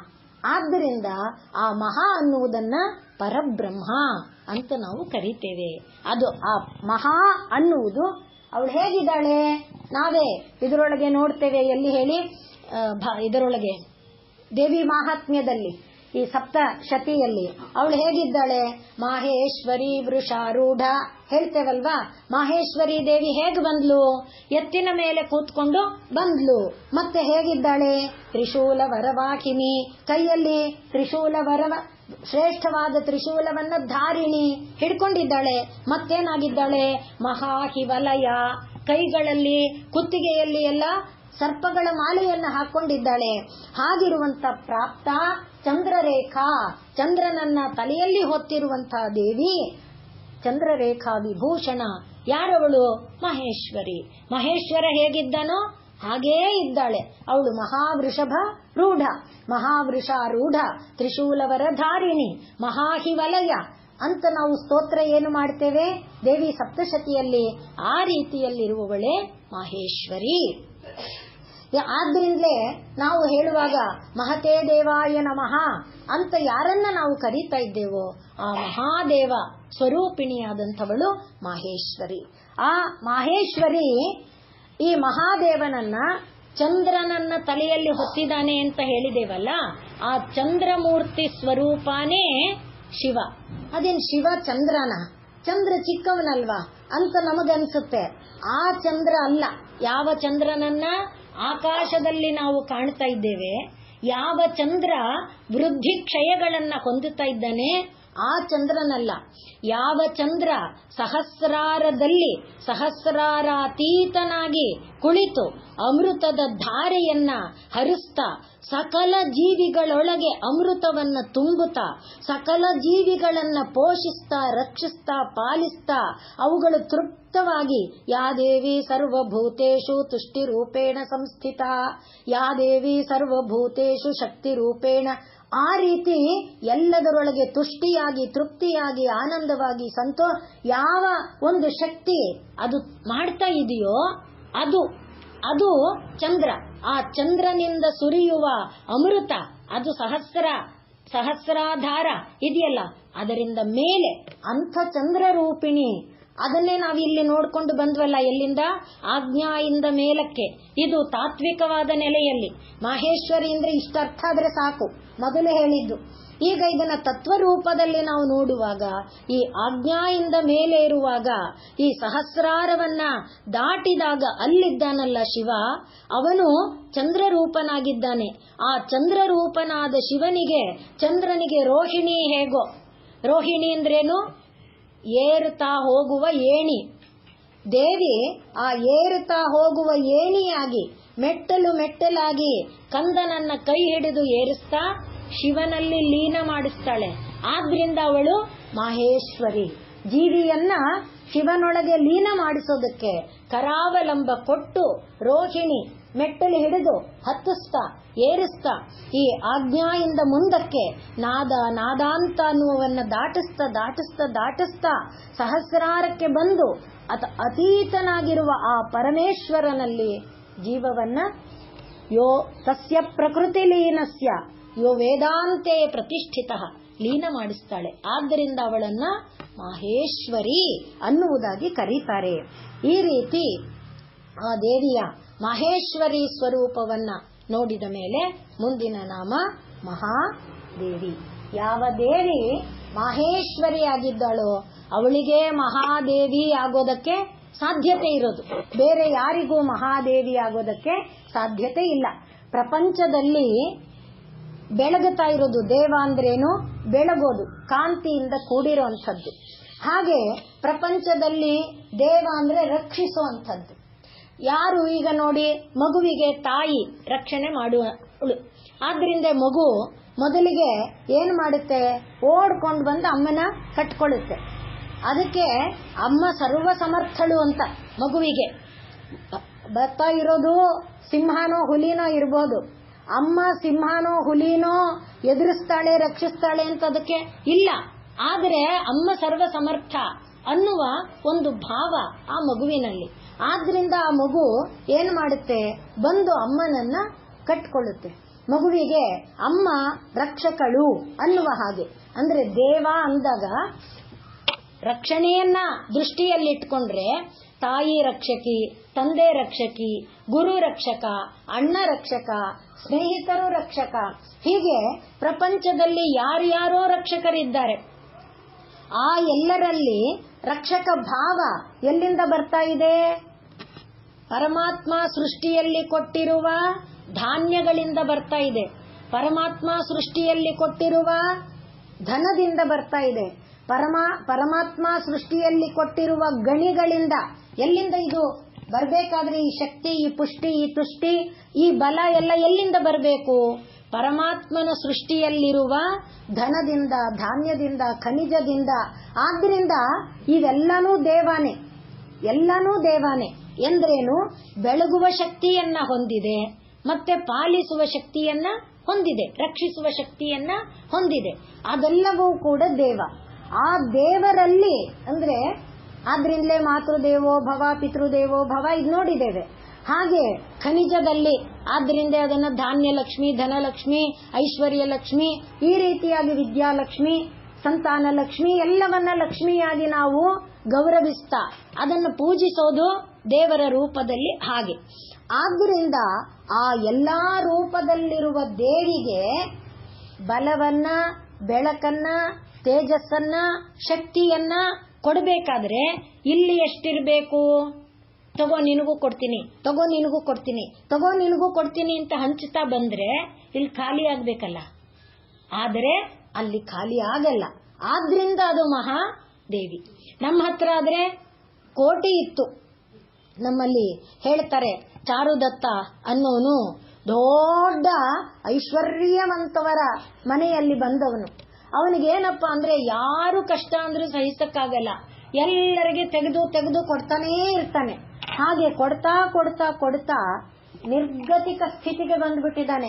ಈಗ ಅವನ ಪಾಲ್ಗೆ ಏನಪ್ಪ ಇದೆ ಅಂದ್ರೆ ದೊಡ್ಡ ಮನೆ ಇದೆ, ಅರಮನೆ ಬಿಟ್ರೆ ಅಂದ್ರೆ ಆ ತರದ ಮನೆ ಇದೆ, ಬಿಟ್ರೆ ಇನ್ನೇನಿಲ್ಲ. ಒಂದ್ ದಿವಸ ದಾರಿನಲ್ಲಿ ಬರ್ತಾ ಇದ್ದಾನೆ. ಬರುವಾಗ ಒಂದು ಆನೆ, ಉನ್ಮತ್ತವಾದ ಆನೆ ಓಡಿ ಬರ್ತಾ ಇದೆ. ಕೂಗ್ಕೋತಾ ಇದ್ದಾನೆ ಮಾವುತಿಗ, ದೂರ ಹೋಗಿ ಇದು ಹುಚ್ಚೆದ್ದಿದೆ, ಎಲ್ಲರೂ ಓಡಿ ಹೋಗಿ ಅಂತ. ಅದನ್ನ ಕಂಟ್ರೋಲ್ ಮಾಡಕ್ಕೆ ಮಾವುಟಿಗನಿಗೆ ಆಗ್ತಾ ಇಲ್ಲ. ಆಗ ಯಾರೋ ಒಬ್ಬ ಧೀರ ಆ ಆನೆಯನ್ನ ಎದುರಿಸಿ ಹೋಗಿ ನಿಂತು ಆ ಆನೆಯ ಮತ್ತನ್ನ ಇಳಿಸ್ತಾನೆ. ಅದನ್ನ ದಾರಿಯಲ್ಲಿ ಬರ್ತಿದ್ದ ಚಾರುದತ್ತನು, ಅವನಿಗೆ ತುಂಬಾ ಸಂತೋಷ ಆಗುತ್ತೆ. ಹಿಂದೆ ಎಲ್ಲ ಸಂತೋಷ ಆದ್ರೆ ಅವ್ರ ಹತ್ರ ಏನಿರುತ್ತೆ ಅದನ್ನು ಕೊಟ್ಟು ಬಿಡೋದು ಆ ಸಂತೋಷಕ್ಕೆ. ಈಗ ಅವನು ಮೈಯೆಲ್ಲ ಹುಡುಕೊಳ್ತಾನೆ, ಏನಿದೆ ಕೊಡೋಣ ಅಂದ್ರೆ ಅವನ ಮೈ ಮೇಲೆ ಒಂದು ಒಲ್ಲಿ ಬಿಟ್ರೆ ಏನೂ ಇಲ್ಲ, ಆ ಒಲ್ಲಿನೇ ಎತ್ಕೊಡ್ತಾನೆ. ಅಂದ್ರೆ ಹಾಗೆ ಕೊಡ್ತಾ ಹೋದ್ರೆ ಖಾಲಿ ಆಗತ್ತೆ. ಆಗ ಅಳುತ್ತಾನೆ ಚಾರುದತ್ತ, ಅಯ್ಯೋ ನನ್ನ ಹತ್ರ ಏನೂ ಇಲ್ವಲ್ಲ ಇಂಥ ಒಂದು ಸಾಧನೆ ಮಾಡಿದವನಿಗೆ ಕೊಡಕ್ಕೆ. ಆದ್ರೆ ದೇವಿ ಹತ್ರ ಅಯ್ಯೋ ಇವನ್ ಕೇಳಿದ್ರೆ ಕೊಡಕ್ಕಿಲ್ವಲ್ಲ ಅನ್ನುವಂಥ ಸ್ಥಿತಿ ಯಾವತ್ತೂ ಬರಲ್ಲ. ಆದ್ರಿಂದ ಅವಳು ಮಹಾದೇವಿ. ಅಂದ್ರೆ ಕೊಡ್ತಾನೆ ಇರ್ತಾಳೆ, ಅವಳದು ಅಕ್ಷಯ, ಎಂದಿಗೂ ಅದು ನಿಲ್ಲುವಂಥದ್ದಲ್ಲ, ಅಂಥ ಮಹಾದೇವಿ. ಆದ್ರಿಂದಲೇ ದೇವಿ ಅಂತ ಅವಳನ್ನು ಕರೆಯುವಾಗ ನಾವು ಇಲ್ಲೇ ಯಾ ದೇವಿ ಸರ್ವಭೂತೇಶು ಎಷ್ಟು ಸಲ ಹೇಳ್ತೀವಿ, ದೇವಿ ದೇವಿ ದೇವಿ, ನಮೋ ದೇವ್ಯೈ ಮಹಾದೇವ್ಯೈ ಶಿವಾಯೈ ಸತತಂ ನಮಃ. ದೇವಿ ಅವಳು ಎಲ್ಲಾ ರೀತಿಯಲ್ಲಿ ದೇವಿ. ದುರ್ಗಾಂ ದೇವಿಗಂ ಶರಣಮಹಂ ಪ್ರಪದ್ಯೆ. ಆ ದೇವತ್ವ ಅಂದ್ರೆ ಅವಳಲ್ಲಿ ಆ ತುಂಬಿರುವ ದೇವಿತ್ವವನ್ನ ಎಷ್ಟು ಕಡೆಯಲ್ಲಿ ನಾವು ಹೇಳ್ತೇವೆ. ಆ ದೇವಿಯ ಒಂದು ಶರೀರ, ದೇವಿಯ ದೇವಿತ್ವ ಹೇಗೆ ಬಂದದ್ದು ಅದನ್ನ ನೆನಪು ಮಾಡಿಕೊಳ್ಳೋಣ. ಮಹಿಷನ ಬಾಧೆಯಿಂದ ಎಲ್ಲಾ ದೇವಾದಿ ದೇವತೆಗಳು ತಮ್ಮ ತಮ್ಮ ಅರಮನೆ, ತಮ್ಮ ತಮ್ಮ ರಾಜ್ಯ ಎಲ್ಲ ಕಳ್ಕೊಂಡ್ಬಿಟ್ಟಿದ್ದಾರೆ. ಭಿಕ್ಷೆ ಬೇಡೋಣ ಅಂತ ಬೀದಿಯಲ್ಲೆಲ್ಲಾದ್ರೂ ತಲೆ ಹೀಗೆ ಹಾಕ್ತಾರ, ಬರ್ತಾರೆ. ಆದ್ರಿಂದ ಭಿಕ್ಷೆ ಬೇಡಕ್ಕೂ ಇಲಿ ತರ ಬಚ್ಚಿಟ್ಕೊಂಡಿರ್ಬೇಕು, ಯಾವಾಗ ಹೊರಗೆ ಹೋಗ್ಬೋದು ಅಂತ ನೋಡ್ಕೊಂಡು ಬರಬೇಕು. ಅಂಥ ಸ್ಥಿತಿಯಲ್ಲಿದ್ದೀವಿ. ಅಮ್ಮ ನಮ್ಮ ಸ್ಥಿತಿ ನೋಡು ಅಂತ ಬಂದ್ರು. ಹಾಗೆ ಬಂದಾಗ ಬ್ರಹ್ಮ ವಿಷ್ಣು ಶಿವ ಎಲ್ಲ ಹುಬ್ಬು ಗಂಟಿಟ್ರು. ಹಾಗೆ ಬೇರೆ ಎಲ್ಲ ಅವರು ಗಂಟಿಟ್ಟಾಗ ದೇವತೆಗಳಲ್ಲಿ ದೇವಿ ಇಲ್ವಾ, ಅವಳ ದೇವಿತ್ವ ಅವ್ರಿಗೂ ಬಂತು. ನಾವೇನ್ ಹೇಳಿಗಳ, ನಮ್ಮಲ್ಲಿ ಶಕ್ತಿ ಇಲ್ವಾ ಅನ್ನೋದು ನೆನಪಾಯ್ತು. ಅವರ ಹುಬ್ಬು ಗಂಟಿಡ್ತು. ಅಲ್ಲಿವರೆಗೆ ಅವ್ರಿಗದ್ ನೆನಪಲ್ಲಿಲ್ಲ, ಭಿಕ್ಷೆ ಬೇಡಕ್ಕೆ ಹೆದರ್ಕೊಂಡಿದ್ದಾರೆ. ಈಗ ಇವರಿಂದ ಅವರಲ್ಲಿ ಆ ದೇವಿತ್ವ ನೆನಪಾಯ್ತು, ಅವರು ಹುಬ್ಬು ಗಂಟಿಟ್ರು. ಆಗೇನಾಯ್ತು ಹೇಳಿ, ಎಲ್ಲರ ಹುಬ್ಬಿನಿಂದ ಬಂತ ತೇಜಸ್ಸು. ಅತೀವ ತೇಜಸಕ್ಕೂಟಂ ಜ್ವಲಂತಮಿವ ಪರ್ವತಂ. ಅದನ್ನ ನಾವು ದುರ್ಗಾ ಸಪ್ತಶತಿಯಲ್ಲಿ ನೋಡ್ತೀವಲ್ಲ, ದೊಡ್ಡ ಉರಿತಾ ಇರುವ ದೊಡ್ಡ ಪರ್ವತದ ಹಾಗೆ ತೇಜಸ್ಸಿನ ಪರ್ವತ ಆಯ್ತದು. ಅದರಿಂದ ದದೃಶುಸ್ತೆ ಸುರಾಸ್ತತ್ರ. ಆ ದೇವತೆಗಳೆಲ್ಲರೂ ಆ ದೊಡ್ಡ ಪರ್ವತವನ್ನ ನೋಡಿದ್ರು. ಅದು ಹೇಗಿದೆ ಅಂತ ಕೇಳಿದ್ರೆ, ವ್ಯಾಪ್ತ ಲೋಕತ್ರಯಾಂತ್ವಿಷ, ತನ್ನ ಕಾಂತಿಯಿಂದ ಮೂರೂ ಲೋಕ ತುಂಬಿಟ್ಟಿದೆ. ಮಹಾದೇವಿ ಅಂದ್ರೆ ಹೇಗಿದೆ ನೋಡಿ, ಎಲ್ಲಿದೆ ಆ ದೇವಿಯ ಬೆಳಕು ಬೆಳಕು ಬೆಳಕು. ಆ ದೇವಿಯನ್ನ ನೋಡೋಣ ಅಂದ್ರೆ ಸೂರ್ಯನನ್ನ ಅನ್ನೋ ಹಾಗೆ ನೋಡಕ್ಕಾಗಲ್ಲ, ಆದ್ರೆ ಎಲ್ಲವನ್ನ ಅದು ವ್ಯಾಪಿಸಿಕೊಂಡಿದೆ. ವ್ಯಾಪ್ತ ಲೋಕತ್ರಯಾಂತ್ವಿಷ, ತನ್ನ ಕಾಂತಿಯಿಂದ ಮೂರೂ ಲೋಕವನ್ನ ಅದು ತುಂಬಿಕೊಂಡಿದೆ. ಮತ್ತಿನ್ನೇನಾಗಿದೆ, ಪಾದಾಕ್ರಾಂತ್ಯಾನತ ಭುವಂ, ಕಾಲಿಂದ ಭೂಮಿ ಮೇಲೆ ಇಟ್ಟಿದ್ದಾಳಲ್ಲ, ಭೂಮಿ ಬಗ್ಗೋಗ್ಬಿಟ್ಟಿದೆ, ಅಪಚಿ ಆಗೋಗೋ ತರಹ ಆಗ್ಬಿಟ್ಟಿದೆ. ಮತ್ತಿನ್ನೇನು, ಕಿರೀಟೋಲ್ಲಿಖಿತಾಂಬರಾಂ, ಅವಳ ಕಿರೀಟ ಆಕಾಶದಲ್ಲಿ ಬರೀತಾ ಇದೆ. ಅವಳ ತಲೆ ಹೀಗಂದ್ರೆ ಆಕಾಶದಲ್ಲಿ ಅಕ್ಷರ ಬರಿಬೇಕು. ಆ ರೀತಿ ಅಂದ್ರೆ ಆ ದೇವಿಯ ದಿವ್ಯ ಸ್ವರೂಪ ನೆನಪು ಮಾಡ್ಕೊಳ್ಳಿ, ಅದು ಮಹಾದೇವಿ. ಕಿರೀಟೋಲ್ಲಿಖಿತಾಂಬರಾಂ ಅಂಥ ದೇವಿ ಅವಳು ಅಶೇಷ ದೇವ ಪಾತಾಳವನ್ನೆಲ್ಲ ತುಂಬಿಕೊಂಡಿರುವಂಥ. ದಿಶಃ ಭುಜ ಸಹಸ್ರೇಣ, ದಿಕ್ಕು ದಿಕ್ಕುಗಳನ್ನ ತನ್ನ ತೋಳುಗಳಲ್ಲಿರುವ ಆಭರಣಗಳಿಂದ ಬೆಳಗುತ್ತಾ ಇದ್ದಾಳೆ. ಅಂಥ ಸ್ವರೂಪ ದೇವಿಯದೇನಿದೆಯೋ ಅದು ಮಹಾದೇವಿ. ಎಲ್ಲ ದೇವ ನಾವು ಮೊದಲಿಂದ ಹೇಳ್ಕೊಂಡ್ವಲ್ಲ, ರಕ್ಷಕರು ಪಾಲಕರು ಪೋಷಕರು ಆದವರೆಲ್ಲ ದೇವರೇ. ಅದನ್ನ ನಾವು ಮನೆಯಿಂದ ತಾಯಿ ಅಂತ ಇಟ್ಕೊಂಡು ಬಂದ್ರೆ, ಹಾಗೆ ದೇವ ದೇವ ದೇವ ದೇವ ಅಂತ ಹೋದ್ರೆ ಆ ಮಹಾದೇವದ ಸ್ವರೂಪವನ್ನ ಈಗ ನೋಡಿದ್ವಿ, ಅದೇ ಮಹಾದೇವಿ. ಮುಂದಿನ ನಾಮ ಮಹಾಲಕ್ಷ್ಮೀ. ಅದನ್ನ ನಾಳೆ ನಾವು ನೋಡಿ.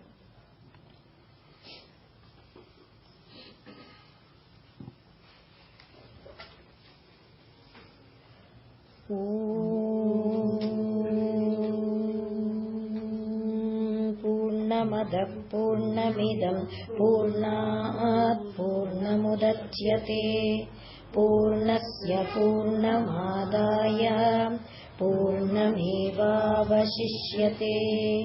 ॐ शान्ति शान्ति शान्तिः सर्वे भवन्तु सुखिनः सर्वे सन्तु निरामयाः सर्वे भद्राणि पश्यन्तु मा कश्चित् दुःखभाग् भवेत् हरिः ॐ श्रीगुरुभ्यो नमः हरिः ॐ